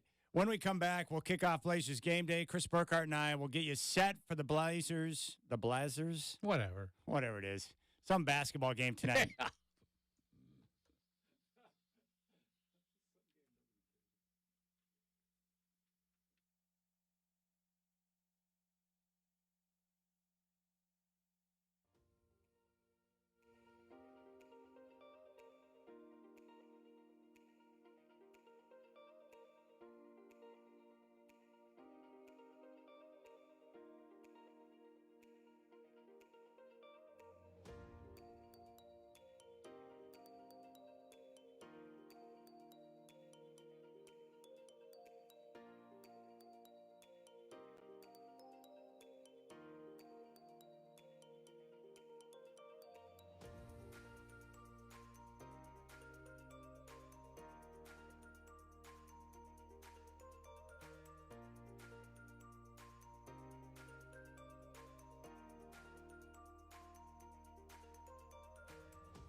back-to-back home games on Saturday and Sunday against the Mavericks and the Warriors. So the Blazers very busy right now.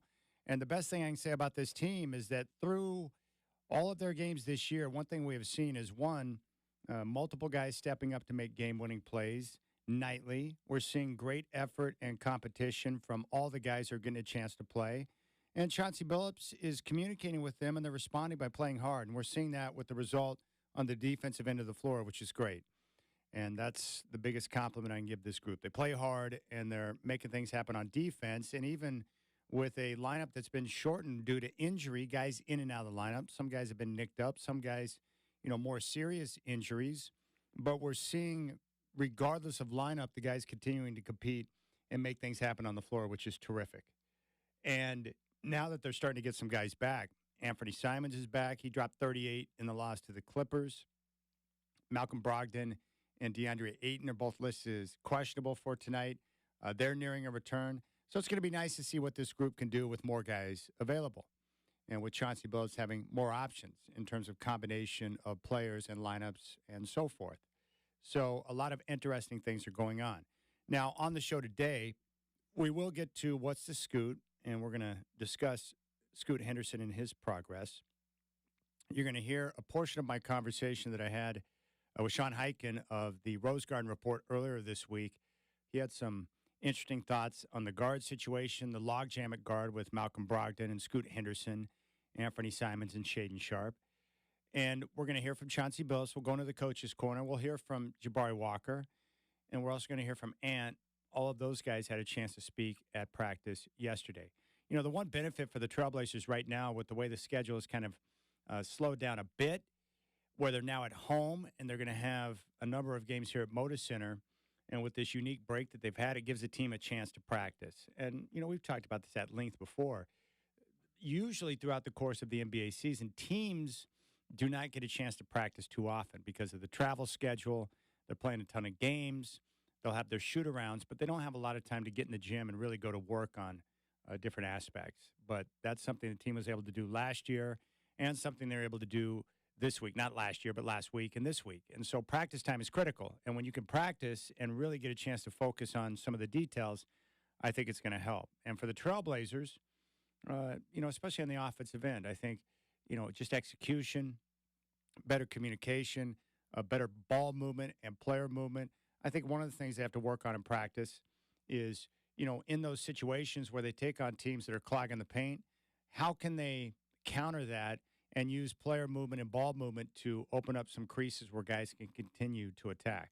The Blazers have had an uptick in their three-point shooting, but they're still not one of the best three-point shooting teams in the league, and you probably don't want them to put up 53 threes like we saw in that game last weekend against Dallas.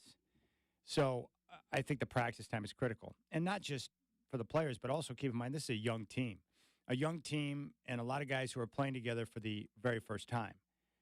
And when you have that, you need time on the floor, and the coaches need time with the guys to be able to go over everything.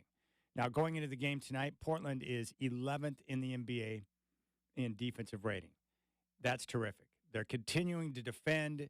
They're making it a priority, and you're seeing the guys buy in and really play hard. And I think in combination with that, you have a different roster this year that's more athletic, longer, and you've got better defenders out there. And that combination equals a better defensive team. And it's one of the key reasons why the Blazers, even though they haven't been winning games, they've remained competitive throughout the majority of their schedule. There's only been one game, that Oklahoma City game, where they really got pounded and embarrassed. But outside of that, they've been there. They've been in contention. They've been in a position to really compete and win games in the fourth. But with young teams, you got to learn how to make that happen. That's part of the process. Now, the Trailblazers, thankfully, have improved their three-point shooting. They're up to 34% on the season as a team, which is good for 25th in the league. For most of the season, they've been dead last. But over the last couple of weeks, we've seen an uptick. Of course, it helps to have, some of your better shooters back on the floor. Shaden Sharp is playing better basketball. Scoot Henderson has shot the ball better over the last couple of games. But just having Anthony Simons on the floor is really helpful. The Blazers shot a season-best 19 of 40 from three in that game against the Clippers a couple of days ago. So we're seeing an uptick in offense, some better three-point shooting, but overall just getting more talent on the floor, guys who can execute. And I got to give credit to, some of the guys that I was uncertain of. Moses Brown had double-digit rebounds. It gave them quality minutes, especially in the second quarter against the Clippers.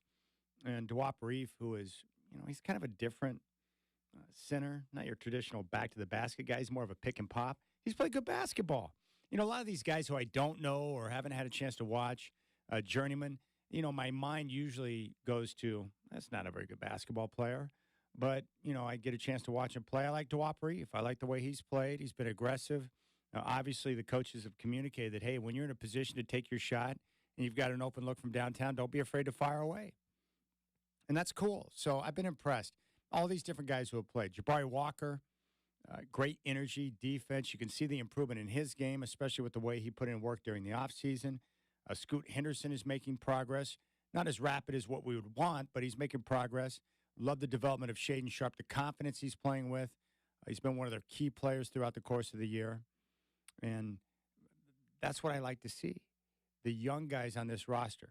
And, of course, Tamani Kamara, defensive stopper, had the block on James Harden, and he took a charge on Kawhi Leonard. He's been a difference maker for the Blazers this year. So the young guys are developing. Some of the no-names like Dwight are stepping up. You're just getting good contributions from all these guys. So I credit Chauncey Billups and his work and the way he's been able to coach the young guys. And I appreciate the way he's been able to get the guys on the same page and commit to playing defense. So there are some good things. Now, I mentioned the homestand that's coming up. The Blazers have not had really a good opportunity to find a break in their schedule where they can collect some wins. They've had some tough road games, and they've been playing some good opponents. But with this homestand, they're now in a position where they can maybe string together a couple of wins. And I mentioned this before. I just want the reward to occasionally match the effort. Chauncey Billups is getting these guys to really grind and play hard, but it hasn't resulted in wins. And I think for a coach, when you're asking guys to do everything, play hard, defend, rebound as a team, play with energy, he's asking guys to do a lot, even some of the guys who don't have great experience. And when you're asking guys to do all of this and really expend themselves, that can work. But at some point, the players need to see that type of effort and that type of approach is going to pay off with results and wins. So occasionally, it'd be nice to see these guys get the reward and get a victory. Now, what they've got coming up are a lot of home games. They take on Utah tonight, back-to-back games Saturday and Sunday against the Mavericks and Warriors. The Suns on Tuesday, Washington next Thursday. They take a quick trip to Golden State before they come back home for 3 more games, the Kings, the Spurs, and the Spurs. I don't know how many of these home games are going to win, but they're definitely going to be able to grab a few of them and, something they can feel good about in terms of, the effort and the way they've played. And if they continue to, show up with this type of energy and the commitment to defense and the way they're playing together, then you're going to see them continue to be competitive. So a lot of good things, a lot of things to be excited about, and we're going to dig into all of that. So we'll keep things rolling here on Game Day. When we come back, we will step into What's the Scoot. We'll hear from Scoot following his career high against the Clippers, and then we'll talk about his development. If you want to jump on board, you can find me on X at Chad and Rip City. You can join us on YouTube with the live stream, youtube.com. Pull up our homepage, Rip City Radio 620, and be sure to click and subscribe to the page. And you can also take part in the YouTube chat, or you can call on 503-248-0620 and be a part of the conversation. Blazers and Jazz coming up at 7 here on 620 Rip City Radio.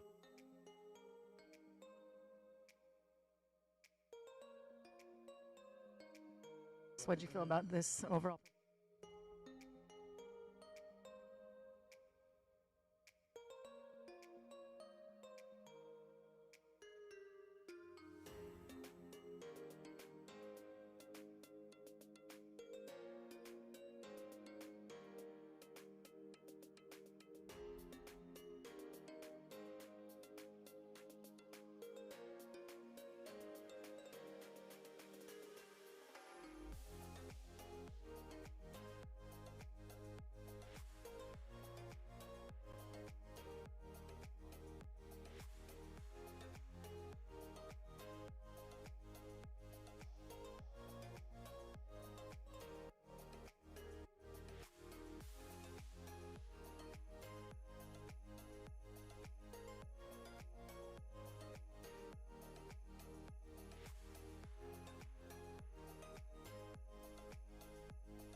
Probably going of his NBA career. I think he's Next guest.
The best performing team requires the best workstations. What's the Scoot is brought to you by Office Furniture Reborn. Need desks, better office chairs, or just the right file cabinet? Office Furniture Reborn has a huge selection of colors and sizes to choose from. So drop by Office Furniture Reborn's huge showroom just off Pacific Highway in 217 or visit www.officefurniturereborn.com.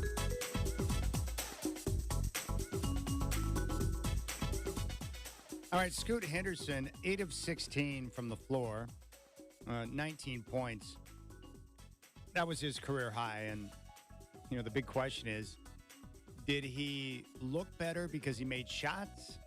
Or did he look better because he was playing a little more under control, unlike he was against Dallas in their previous game before they took on the Clippers? And that's the big question. We'll hear from Sean Highkin here in just a moment.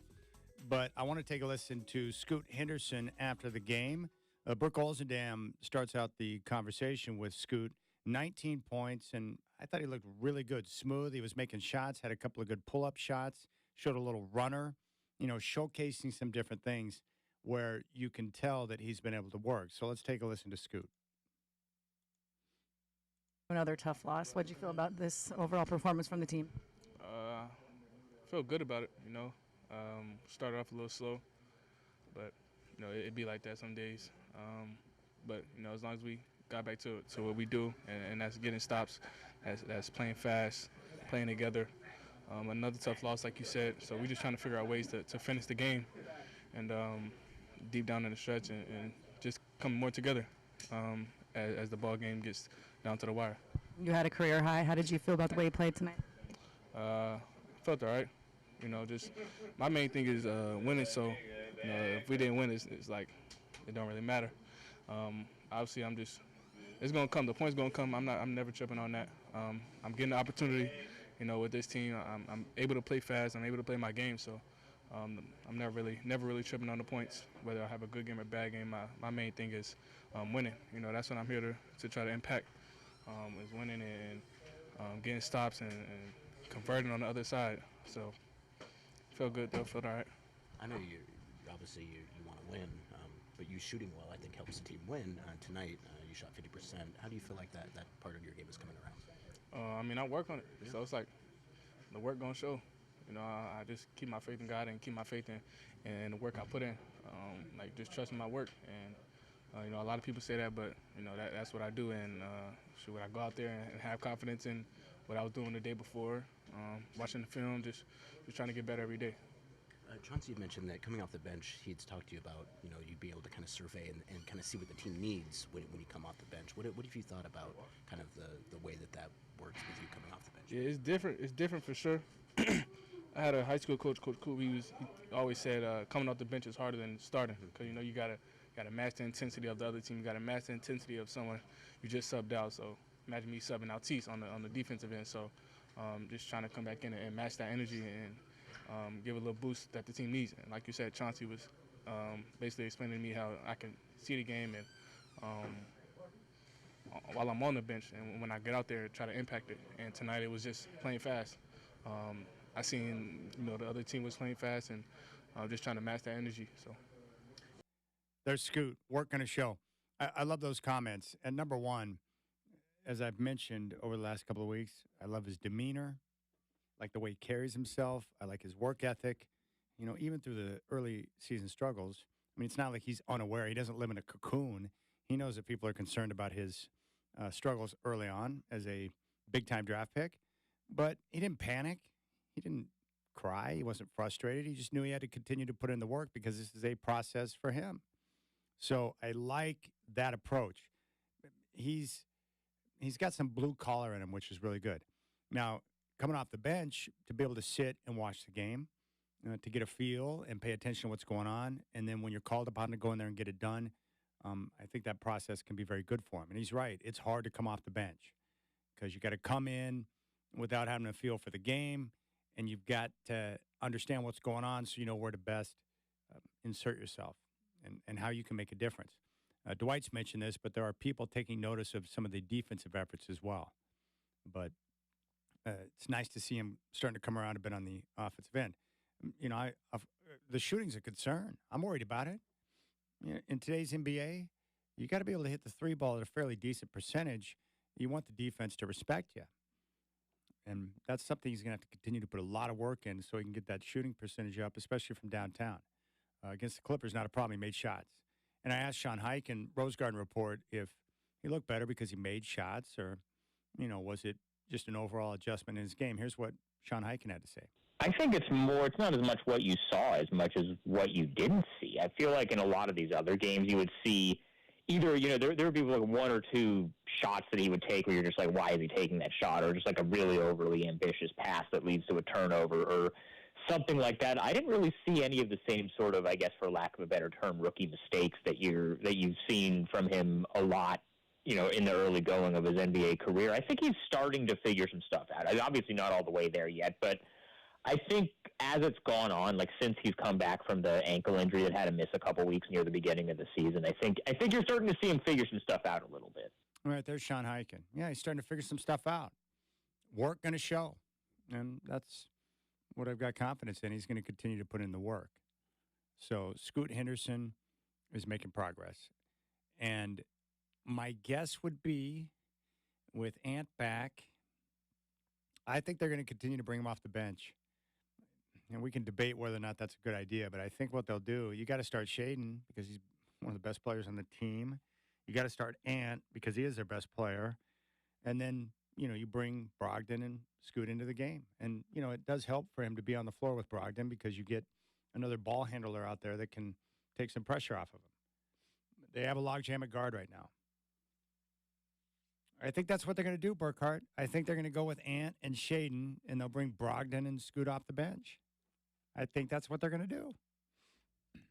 Yeah, I think that's what they have to do right now. The only thing is I would hope that they find ways to get Brogdon playing more shooting guard so that Scoot gets his chance to really run the offense a little bit. But the only tough part about the other way around is maybe you play him and Shea, but again, long run, is Shea really a 3? And I don't think so. So there's questions here. There's questions. No, he's a 2. The practice issue, I know some people were giving you a little bit of flack recently on this, but I don't think a lot of fans understand. A shoot-around is not practice, and practice is not shoot-around. Shoot-around is essentially just a walkthrough. Okay, so you've traveled with the team for years. How would you describe a shoot-around? What is it exactly? Super low-key, low energy. It's more like a walkthrough. It's going through, these are the plays, these are our sets, this is what they're going to bring us. It's not high intensity in the least. Yeah, and you're not working on specific details. No, half the time I walk into a shoot-around, they're shooting half-court jump shots because if they make one, coach says they don't have to practice tomorrow. Like that, shoot-around's low-key as it comes. All right. Practice, on the other hand, is much more intense, and it's done with a purpose, meaning whatever issues are plaguing the team, they will go over at length in practice when they have the time to do so, and they'll go over it again and again and again, and guys exert themselves, and the coach is usually on their ass, and it's a traditional hardcore practice. Yeah. Let's just put it this way. Like if you go to a practice here at home and you do your post-game availability or post-practice availability with them, they're usually drenched in sweat, wiping their face the whole time as it's getting into their eyes. When you interview them at shoot-around, they smell and look like they just got off the bus. Like there's no drops of sweat were shed that day. Exactly. And the problem is with the travel schedule, like right now the Blazers have this nice little window where they can really take time to practice and focus on all the details that Coach Billups wants. And it should allow them to play better basketball with this homestand.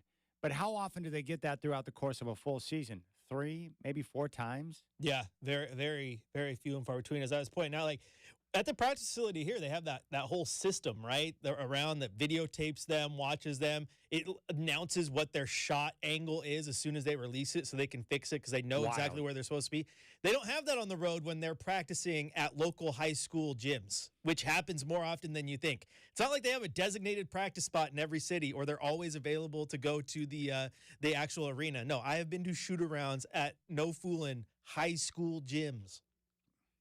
That's pretty sweet.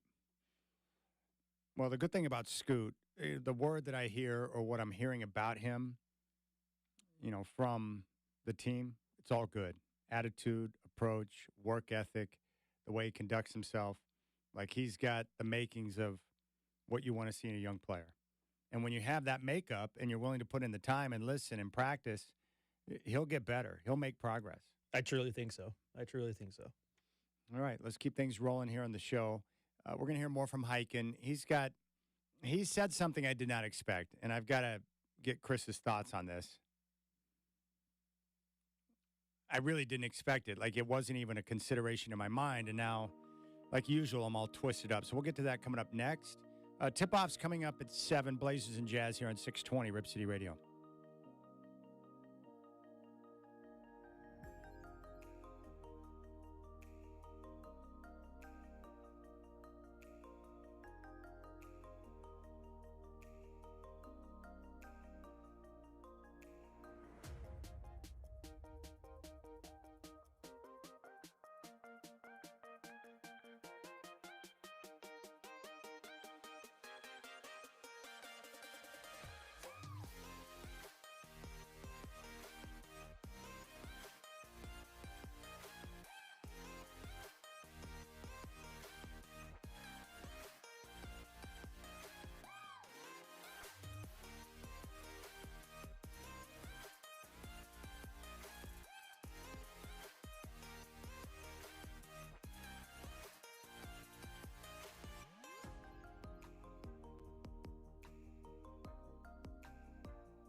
All right, Sean Hike in Rose Garden Report. I want to play this for you, Chris. I asked him about the three guards. How long do they plan on keeping the three guards together, Ant, Scoot, and Shaden? Like, what's the plan? How long? How long until they have to make a decision on Ant or Scoot? And here was the answer that he gave me on that. Take a listen to this. I haven't heard anything that would suggest that their plan is to move any of those three. I think you would obviously heard back last summer that Simons might have been on the move, but that's because that was like the one piece you had to get something, that plus picks would be something that you would use to get, a real guy, to put around Dame, which that's obviously not a factor anymore. I think now they feel like Simons, he's looked pretty good since he's gotten back from the thumb injury, and he's, like you said, the three-guard rotation with those three has been working, and he's on a pretty good contract, and he's still pretty young. I haven't heard anything that would make me think that they're thinking about moving on from him at any point in the near future.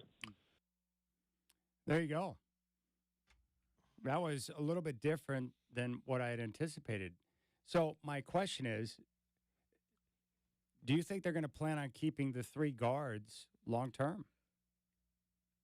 I almost think it's going to be as long as they can, right? I mean, long term is interesting because at what point does the dam give and you move in, change your lineup a little bit? Because I don't know if you can have a number three or a number 3 overall pick just coming off the bench forever, right? At some point, he needs to be your starter.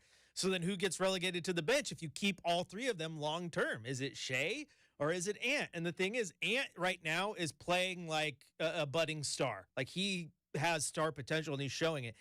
Shea, he's also playing like a guy who might be really, really good in the next handful of years. So where do you go from there? I don't know if you can continue to keep all three of them in the long run if all three of them pop. All right. I agree with your assessment, and that was my train of thought. I know what the majority of fans tell me. They're like, Chad, it doesn't matter who starts. It's all about who finishes. I don't believe that. I think players care about who starts much more than what people understand they do. I think starting is a big deal to these players. So I'm wondering, how do I read that then? Are the Blazers just going to hold on to all three until they know whether or not Scoot is legit? Because obviously if Scoot doesn't develop into a big-time player, then you may not want to unload Ant. So is Ant like insurance right now until you know what Scoot is? I guess what I'm trying to say is that I know Shaden where he's headed right now. Mm-hmm. He's on his way to stardom. Yes. I do not doubt that.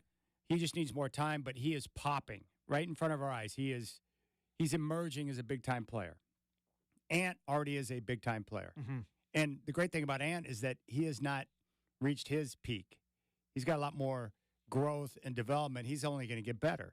So I know he's legit. With Scoot, I don't know. I mean, I think he's going to be, but it's so early in his career that I don't know what he is yet. So, but again, if the Blazers wanted to keep all three long-term, let's say 5 years from now, at some point, I don't know how you could convince one of those guys like, hey, I really need you to come off the bench because that's what's best for the team. Yeah, I don't think you can. I mean, the only way you can't is if Scoot doesn't pop, but then you're stuck because then his trade demand and value just tanks, right? So if you were going to move off from him, you'd want to do it sooner rather than later. I don't know how much trade value Ant has in general. I mean, you saw the interest in Tyler Hero, right? And I don't know if Ant's interest is much different just because he's a high-scoring guard in NBA that's dominated by him. But he's playing well, and so Shea. So, yeah, you do answer a lot of questions. I know the team has pushed it out there a little bit. Maybe they hope that, Shea pops and can play the three a little bit, but that's just not the case right now. So where do they go? I don't know. How the lucky part is, Chad, because this thing is still a year or two out as they continue to build it, there's no rush to make a choice on which one they want to go with or what those three guards are going to be come, 2025. I'm convinced that Shaden's going to be a star. His emergence this year has been music to my ears. He's playing like it. He's absolutely playing like it. I don't even think he knows how good he is yet. I don't think he knows. I don't think he's aware of how good he really is. But as he continues to understand that and gain more confidence, he's going to get more aggressive. Yeah. Which is a scary thing. So you agree that at some point, whether it's a year from now, 2 years from now, 3 years from now, at some point there's going to be a decision. I think a fork in the road where it's like, okay, we're going to move forward with Scoot and Shaden. I think so. I think you have to. And again, if it's Scoot and Shaden or Ant and Shaden, doesn't really matter. Just pick the one that you think's best for you. But you have to. You have to, Chad. It's similar stuff. If you continue to roll out a lineup that's dominated by guards and your three best players are guards and you don't know what to do with your guards, it's like deja vu all over again, right? It's like, what are we doing here? We did not learn from our past mistakes when we had CJ and Dame and Ant and had to pick a route to go, and we held on to everybody too long and then eventually traded Dame to give Ant the keys, but also drafted another guard to try to give him the key. It's you repeating yourself in a bad way. So, yes, I believe you have to at least pick your lane at some point. Okay. All right. Decisions. Ant looks really good. He looks excellent. It's interesting. It's amazing how quickly his presence changed the look of that offense. He looks really good. Like stronger. You can see physically he's a stronger guy now.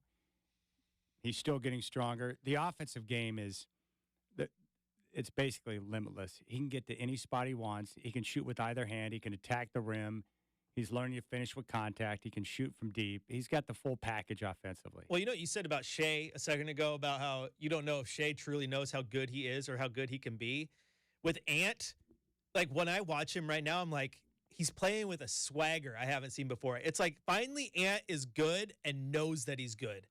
And it's dirty. He's really, really fun right now. I know. He's a very dirty individual for being so quiet and unassuming. Yeah. He's a naughty boy out there. He looked great the other night against the Clips. He's got a quick release, too. Man, he's a big-time shooter. Yeah, Big absolutely. Wow. All right. So there you go. So I think we're on the same page. It sounds nice when you're like, oh, yeah, we'll just keep all three, and one guy can come off the bench, and it'll all work out. Nah, that's not going to happen. I think that's called wishful thinking. That's not going to happen. You can't. Plus, the money becomes an issue, too, because then you're going to pour in what? Huge money to three guys. The advantage for them right now is that two guys are on a rookie deal, and Anthony's on a very team-friendly. Yeah, his deal's not bad at all. People freaked out about it when he signed it. It's not bad at all. It's an economical NBA contract for a player of his caliber. Yeah, for sure.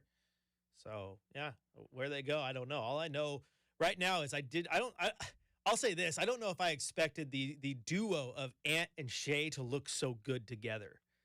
So I in my head, I'm like, Ant's a 2. Let him play the 2, but they play him at the 1. I think he's a much improved playmaker at that position. And him and Shea look really, really good as a 1-2 combo, and I didn't expect that. You know what's weird, too, with this team?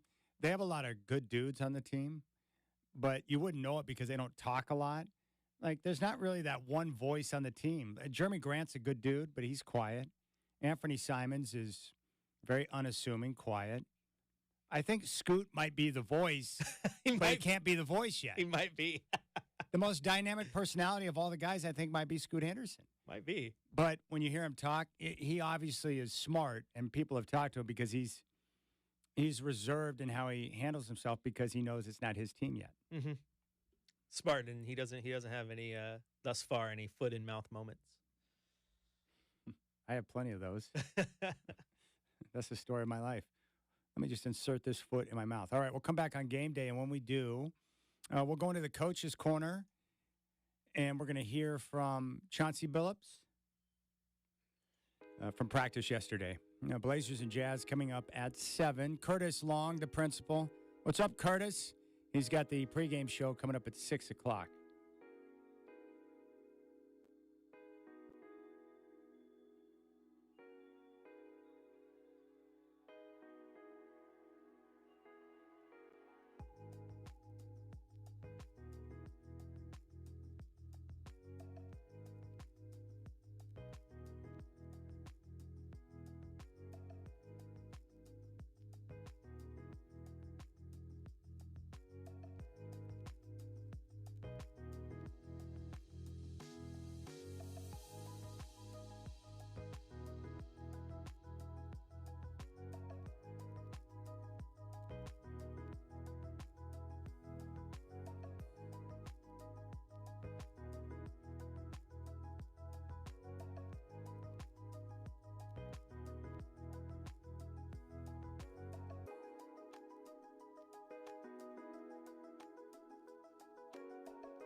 All right, let's check in with Blazers coach Chauncey Billups following practice yesterday.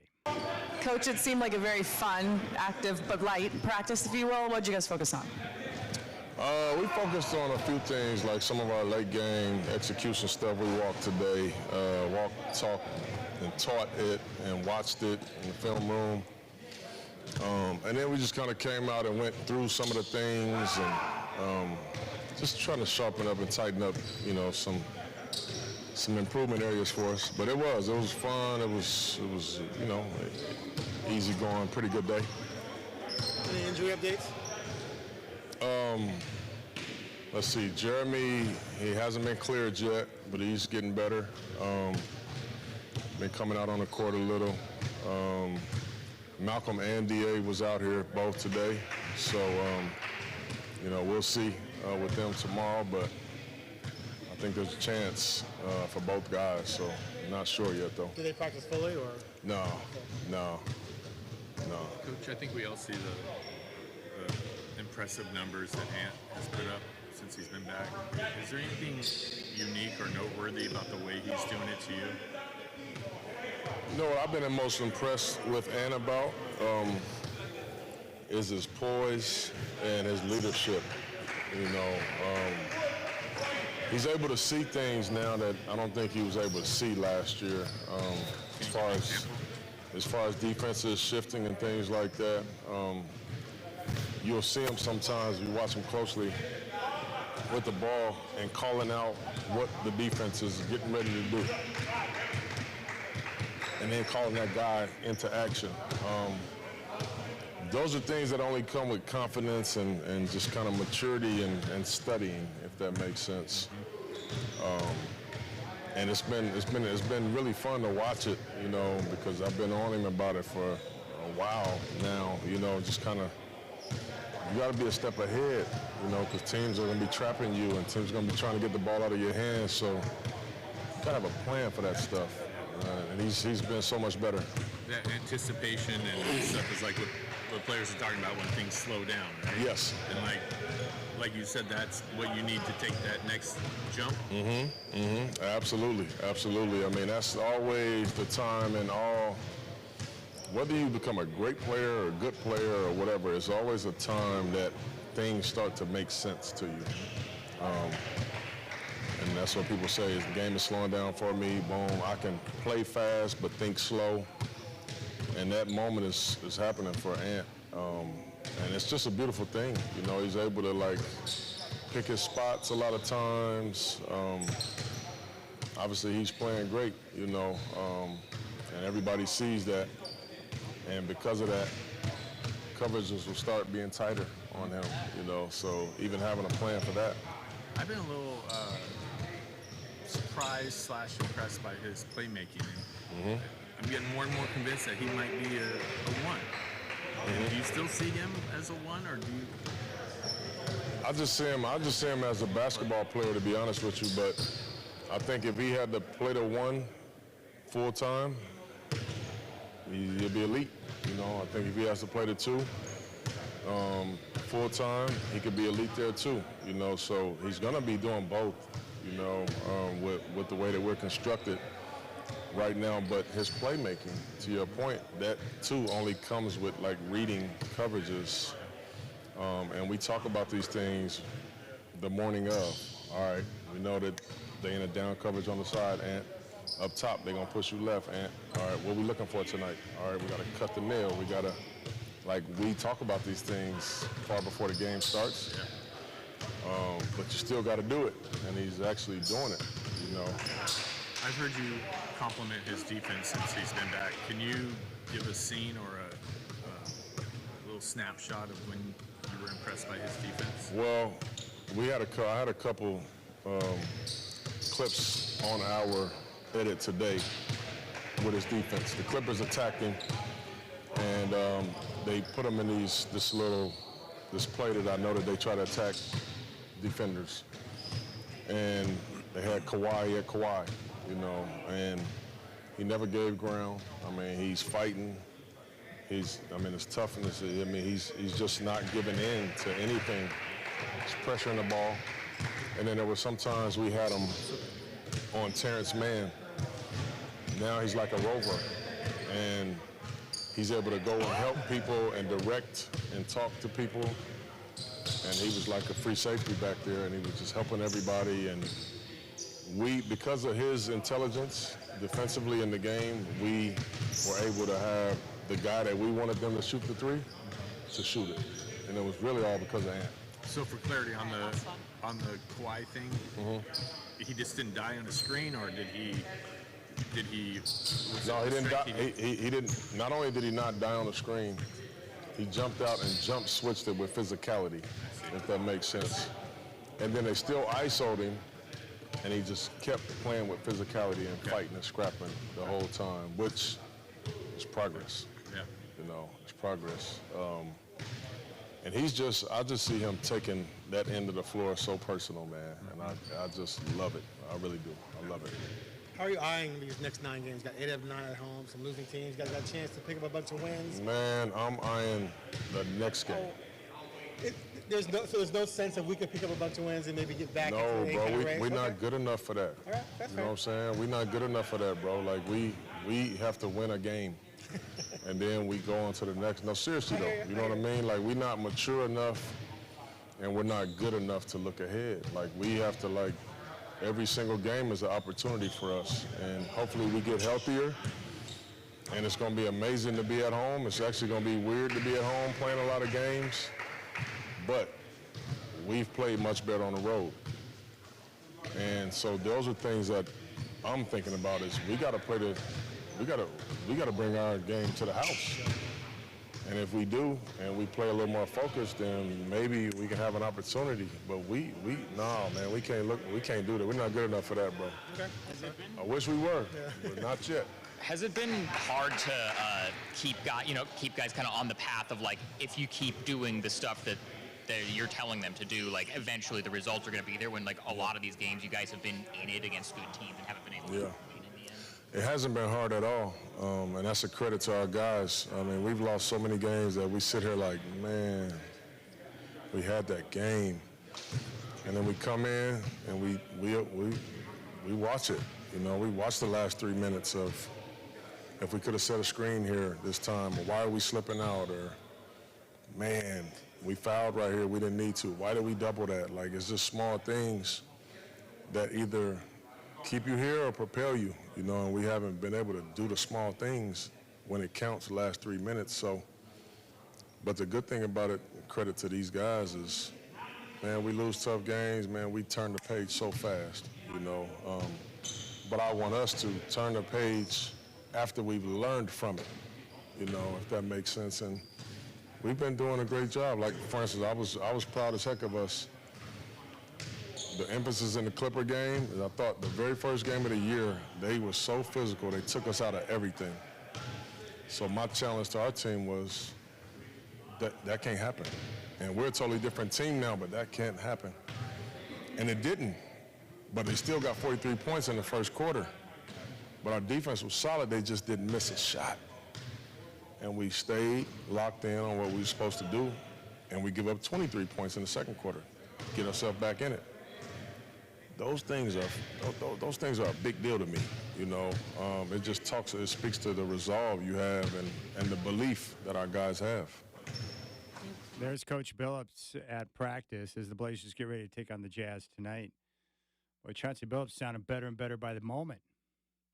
He's doing a good job. He's doing a good job this year. You got to give him some props for the work he's been able to do with this group. You want to criticize him when it's down, when things are going well, that's fine. I got no issue with that. But you got to acknowledge what the team is doing. Much improved defensively. He has had to put things together on the fly with a lot of different lineups because the guys have been hurt. And he's developing the young players on the basketball team. Look at the progress of Shaden that Chris and I talked about. Scoot Henderson making progress. Jabari Walker with his work and the progress he's made this year in year number 2. Very impressive. And, of course, Tamani Kamara. The guy's a freaking dog. Tamani Kamara is a dog. And he looks good. So I credit the coaching staff for the improvements that we're seeing right now. All right, we'll come back on game day. We'll give you a scoreboard report, and we'll keep things rolling, getting ready for the tip-off coming up at 7. And Chris and I will be back after the game with fifth quarter as well. You can join us here on 620 or on our YouTube live stream. Blazers and Jazz here on 620 Rip City Radio.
All right, take a look at the NBA scoreboard. Second quarter in Boston. The Celtics lead the Cavaliers 59-47.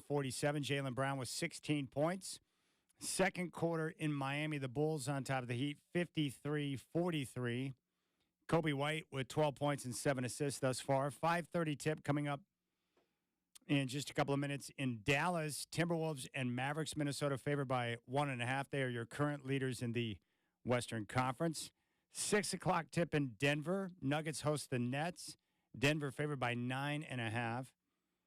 Jazz are in Portland to take on your Trailblazers. Portland a 4.5-point favorite. 7 o'clock tip in Sacramento. Thunder and Kings. Sacramento's a 2.5-point favorite. And coming up at 7:30 on NBA TV, the Warriors minus Draymond Green will be in Los Angeles to take on the Clippers. Golden State 10-13. LA right now sits at 13-10. Checking your NFL scoreboard. Thursday Night Football in Las Vegas. Raiders lead the Chargers in the first quarter by a score of 7-0. And don't forget this weekend, the Trailblazers, back-to-back games on Saturday and Sunday. Both of those are 6 o'clock tip times. So make sure you write that down if you're planning on heading down. Not 7 o'clock. Both games will tip at 6 against the Mavericks and the Warriors. And that is your scoreboard report here on Blazers Game Day. All right, one of the surprise players has been Jabari Walker. And I want to take a listen to him at practice yesterday. He's been one of those guys who has really benefited from great work that he put in during the offseason.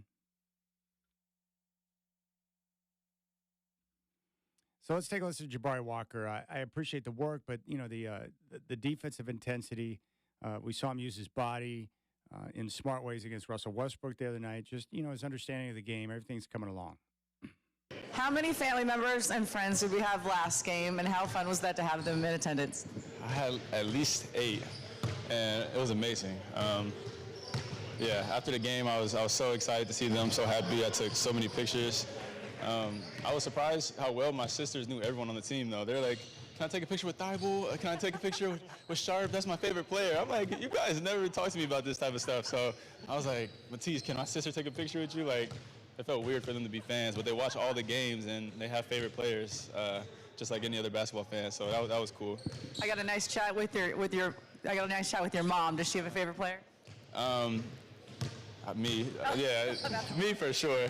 But I would hope my sisters would say the same. But they like a couple of guys on the team, and yeah, that's cool. So maybe they're talking about something else. Wait, why you say that? Yeah, maybe it's getting to that age. I hope not. That's between them. Yeah. I mean, so the last several games, you know, you guys have been in it against good teams and kind of had a chance to win, and you haven't been able to kind of break through. How are you guys doing as far as like staying bought in, feeling like, you know, one day, you know, if we keep doing what Chauncey asks us to do, you know, it's going to break through. We're going to actually see some results sometime.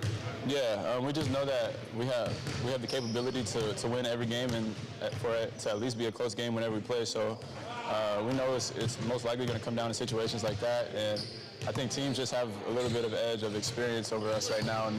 And at the end of the game, it's kind of a different brand of basketball. You just attack matchups and stuff like that. So we're doing a better job of attacking matchups. Today in practice, we understood what Ant wants, what Malcolm wants, what Shaden wants when he gets to ISO. And so we're going to start attacking those matchups better. And I think some of those in-game situations will be in our favor. How much easier has having Ant back made everything for you guys kind of in those in-game situations? Yeah, right away, like the Warriors game, it just opened up the floor completely. They blitz him a lot, so we're pretty much playing 4-on-3. So, yeah, he just opens up the spacing. He just earns so much respect from the defense, and it's so fun to play with. How vocal have you been as a leader coming back? After missing 18 games, did you just dive right back in that role? Yeah, pretty much. He has respect from all the players. We know what he brings. He doesn't have to prove anything. The league knows. But as far as vocalness, he's been louder. He expressed to us what he wants on the court. He's understanding more of what he's comfortable with, and he's just making it easy for us to be where he wants us to be, and just makes it flow better. I think you guys have played more road games at this point than I think any other team in the NBA. You play only one more road game throughout the month of December, so a lot of time at home. What's the benefit of that? And do you feel different playing at home than home? Yeah, I think we feel more comfortable playing at home for sure. We've gotten accustomed to playing on the road, which has been good in the long run, but we definitely feel it. Our bodies feel it, but it's good that we kind of get a home stretch here. I think that'll also be in our favor. It gives us a better chance to win some ball games, and we have the best treatment here. Like when we're at our facilities, there's no scrambling around, there's no instability, so it just gives us a chance to settle down and get comfortable. What did you think of Moses' game, and how excited were you guys? You seemed like that from the bench. Yeah, it's crazy. A lot of people don't see the build-up behind it, but I've been going to the remix games, and just his attitude and his hustle, it was obvious that something like that was going to happen at that level just because of how hard he's been playing and his size and his motor. Like, there's nothing you can really do with that. So I wasn't surprised. It translated from him putting in the work in the remix game. I was here at 10 or 11 yesterday. He came in right after me, and I was like, what are you about to do? He's like, man, I'm about to get a workout. I'm like, with who? He's like, by myself. So that just shows his dedication. He's here late nights. I always see him sweating, working, and so I wasn't really surprised, but I was happy to see it pay off. Between Chris and Moses, and I guess Ryan, even though he hasn't really gotten in games very much, have you guys noticed a difference from the beginning of the season to now with how those guys have looked since they've started playing in G League games? Yeah, for sure. Like Chris is playing way more confident. He's playing way more aggressive. He's knocking down shots. Like he's filling into exactly what he's supposed to be doing at this time right now. So, and in the remix games, Roops is being more comfortable. Like, I think the development here is really speaks for itself. Guys are filling out to what they're supposed to be. Even like a guy like Scoot, he's feeling into more comfortable and playing really well. Like, I think guys are just continuing to develop, and I don't see anyone taking any steps backwards.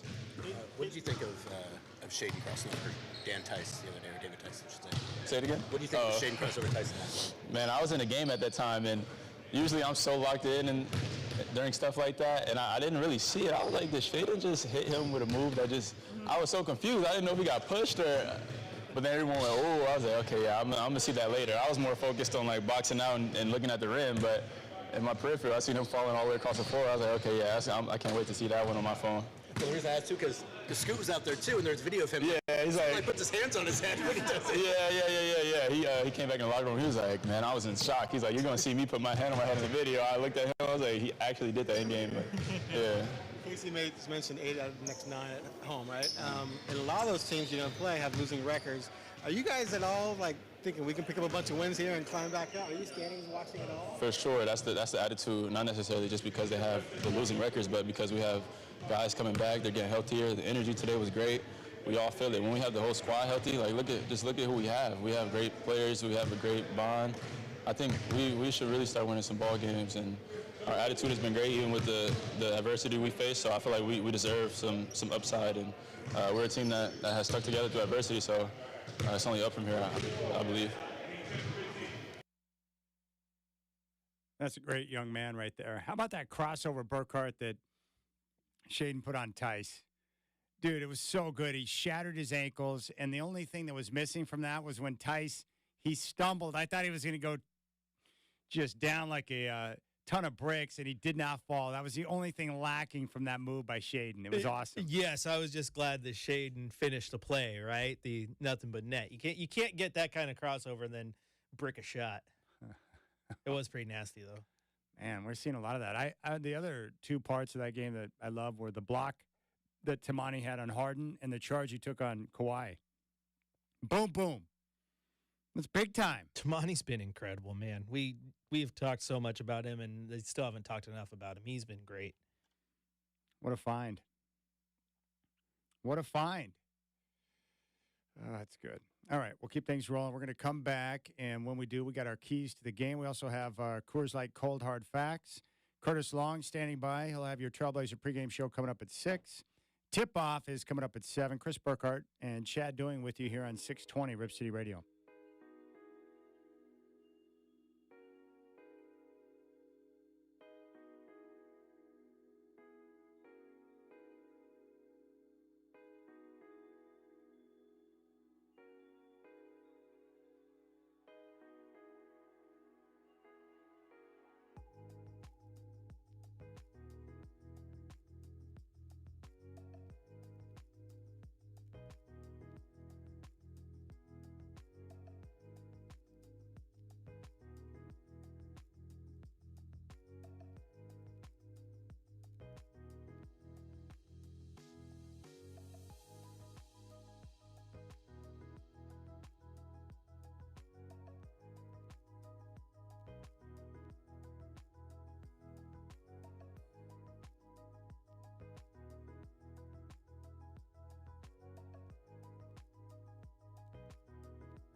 You want the truth? It's time for the Coors Light Cold Hard Facts, presented by Frost Brewed Coors Light.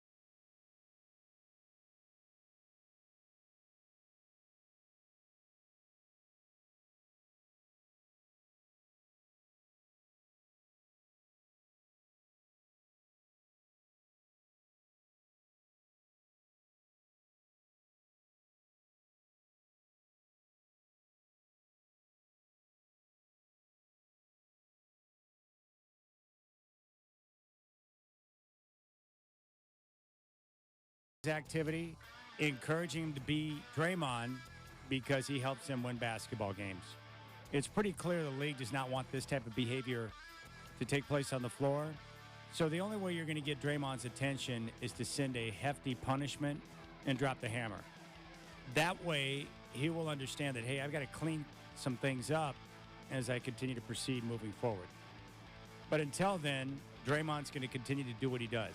And not only was he not suspended last year, and not only was Jordan Poole not shipped off to D.C., but he also got a 4-year extension worth $100 million. Where in anywhere of that does it say we don't appreciate your behavior? And I don't believe that Draymond is out of control or in need of major counseling. I think he goes out there with a plan and an intention to play a certain way, and he does it. And he pushes the limits, he crosses the line, and the NBA's got to drop the hammer to send a message that we don't want this a part of our game. And until they do that, it's going to continue to be an issue. The problem is the current commissioner is not like the previous commissioner. He has been soft on players, and they take advantage of it, just like children do when parents don't follow through with punishment that has been threatened. And for you parents out there, you know exactly what I'm talking about. Next up, this whole melee that went down yesterday in Milwaukee with the Pacers and Bucks. I think it's total nonsense, and I think what happened here, Rick Carlisle said they were unaware of Giannis and his franchise record, 64 points. It wasn't at the top of their mind. They wanted to get the ball to give it to one of their rookies who scored their first basket. I think what happened here is that it got chippy between both teams. They have a history now this season in the games they played. Giannis went back on the floor. He ended up scoring a franchise record 64. They took exception to it, and as a result, they took the ball they knew Giannis wanted because they were ticked off. Giannis was upset. The melee took place, and I think it's great. It's wildly entertaining, but there's no way that the Pacers did not know what they were doing. I think it was intentional, and I'm okay with it. They were ticked off. They wanted to send a message. They did that. Getting balls and decorating balls for players that score their first bucket, I think that's nonsense. If Giannis wants the game ball from a game in which he sets the franchise record scoring 64 points, I've got no issue with that.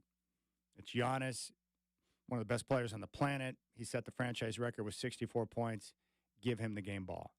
But I love the drama, and it's going to be even better when these two teams meet up again on January 1st and play basketball. As for the Trailblazers, I can't decide what I'm most happy about with this team right now, but I'll tell you this. You've got to respect the way the coaching staff is working with the young players. I'm talking about Scoot, who's making progress. I'm talking about Shaedon Sharpe, Tamani Kamara, and Jabari Walker. All four of those players are making progress. You're seeing it in games now. They're getting a chance to play, and you've got to give some props to Chauncey Billups and his coaching staff. They're doing a good job. I know a lot of you don't want to admit that, but that's the reality. They're doing a heck of a job, so props to them. All right, let's get to our keys to the game. It's time for Chad Doing's Keys to the Game, brought to you by Gresham Toyota. At Gresham Toyota, we stand behind our commitment to have the best Toyota pricing in Oregon with our Swickard Price Promise. All right, keys to the game. This is a game the Blazers have a chance to win tonight. It really comes down to the same keys for me. One, making sure that you make a commitment to get after it defensively. Set the tone early and be aggressive and make the Jazz feel you. And this has not been an issue for the Blazers so far this year, so I want to see the same type of commitment and energy defensively. Rebounding, continue to rebound as a team so you can control the tempo and play at the pace you want and give yourself opportunities with second chance points. Also, do not just settle for the three-point shot. This team's not a great three-point shooting team. They've been better over the last couple of weeks, but they don't want to get in the habit of settling for threes. Use your movement to create more creases to where guys can attack. And then outside of that, as always, ball security. This team needs to continue to focus on protecting the basketball, not turning it over, especially the live ball turnovers that Chauncey Billups hates, so you don't give the other team easy points. If they do that tonight, they're going to have a chance to get a victory. Chris, got any keys for tonight, my friend? Ball. Just ball. Don't drop this one to a team with half of its roster out. Just play your game. I would love to see this be the game that Scoot hits that 20. Give me a one that has a 2 in front of it, not a 1. I want to see him ball. And then, yeah, man, just attack, because they're not going to be able to keep up with you for all 4 quarters. There you go. I mean, it's coming up at 7 o'clock, the Blazers and Jazz here on 620 Rip City Radio. Let me give you another update on the NFL game. Raiders are dominating the Chargers right now, 21-0 with 3 minutes to play in the first quarter. Chargers season's done. Their coach is done. And Justin Herbert is out for the rest of the year. What a disaster that is. They're about to go get Bill Belichick, aren't they? Anyone but Brandon Staley. My guess would be, I think the top assistant, the guy who's going to be getting all the love, will be Ben Johnson from Detroit. The rumor on Belichick, I think, is D.C., maybe with the Commanders. Yeah, that's the rumor I've been hearing as well. Would you bring in Belichick at this stage in his career? Oh, man, that's a tough question. I mean, he's really good, but how long does he have left of actually coaching, right? I mean, so how long does it take to get a brand new franchise up to speed the way you want it to be? That's tough because he's one of the greatest of all time. So, yeah, I probably would. I think it's worth it. And if he's only there for 3-4 years and then retires, he probably puts you in a good spot regardless. I don't care who they hire. I just want Justin Herbert to have a legitimate head coach so that he can thrive as a quarterback because I like him. I really do. That's a good dude and a phenomenal player. I can't believe Mario Cristobal squandered the opportunity with Justin Herbert. That still hurts. Still too soon.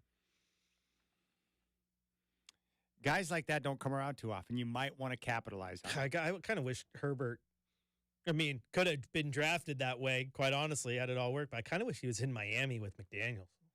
If he had him and Tyreek, oh, my gosh, Herbert would be nasty. Tyreek is a bad boy. He's so good. He is so good. So fast. He puts fear in defensive backs because they know they can't keep up with him. He can just blow the top off your defense. Which makes it crazy because you almost always have to call your defenses to make sure you have safety help over the top to even stand a chance, which is going to open up the middle, and Tua can just pepper and get some quick downs, quick, easy completions. Yeah, that was a surprising loss they took to the Titans on Monday night. Surprising. That's the NFL, man. The NFL's wild. I love it. If you don't show up ready to go, you can get ripped by anyone. Like the Lions showing up in Chicago, got crushed. Didn't see that one coming.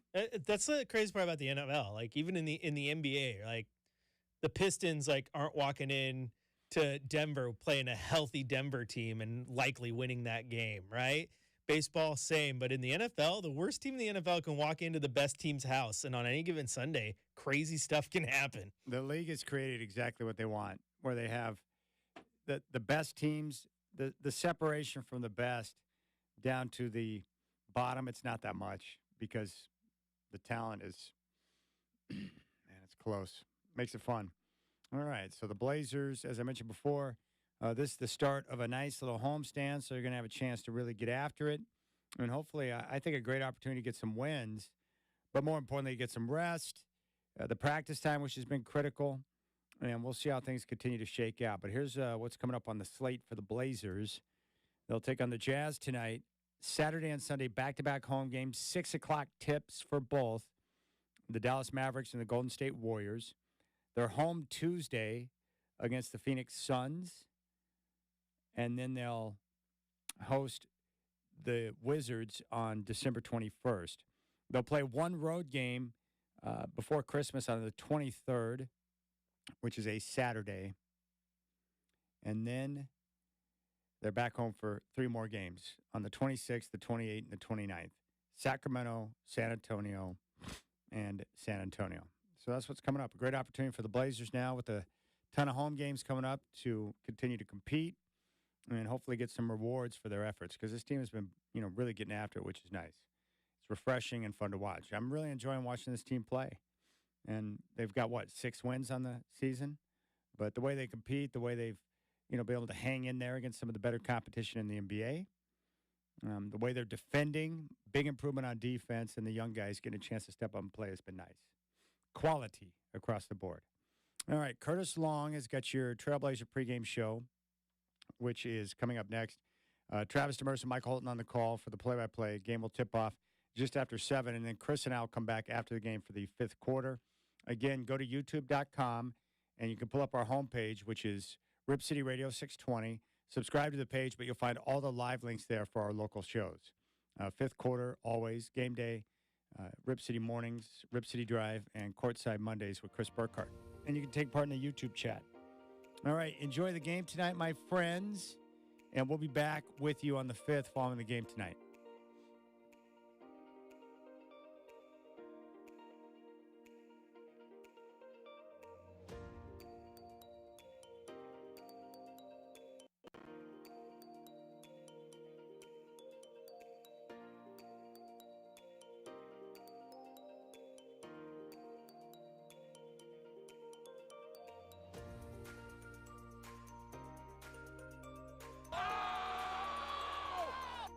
Get on up for the downstroke.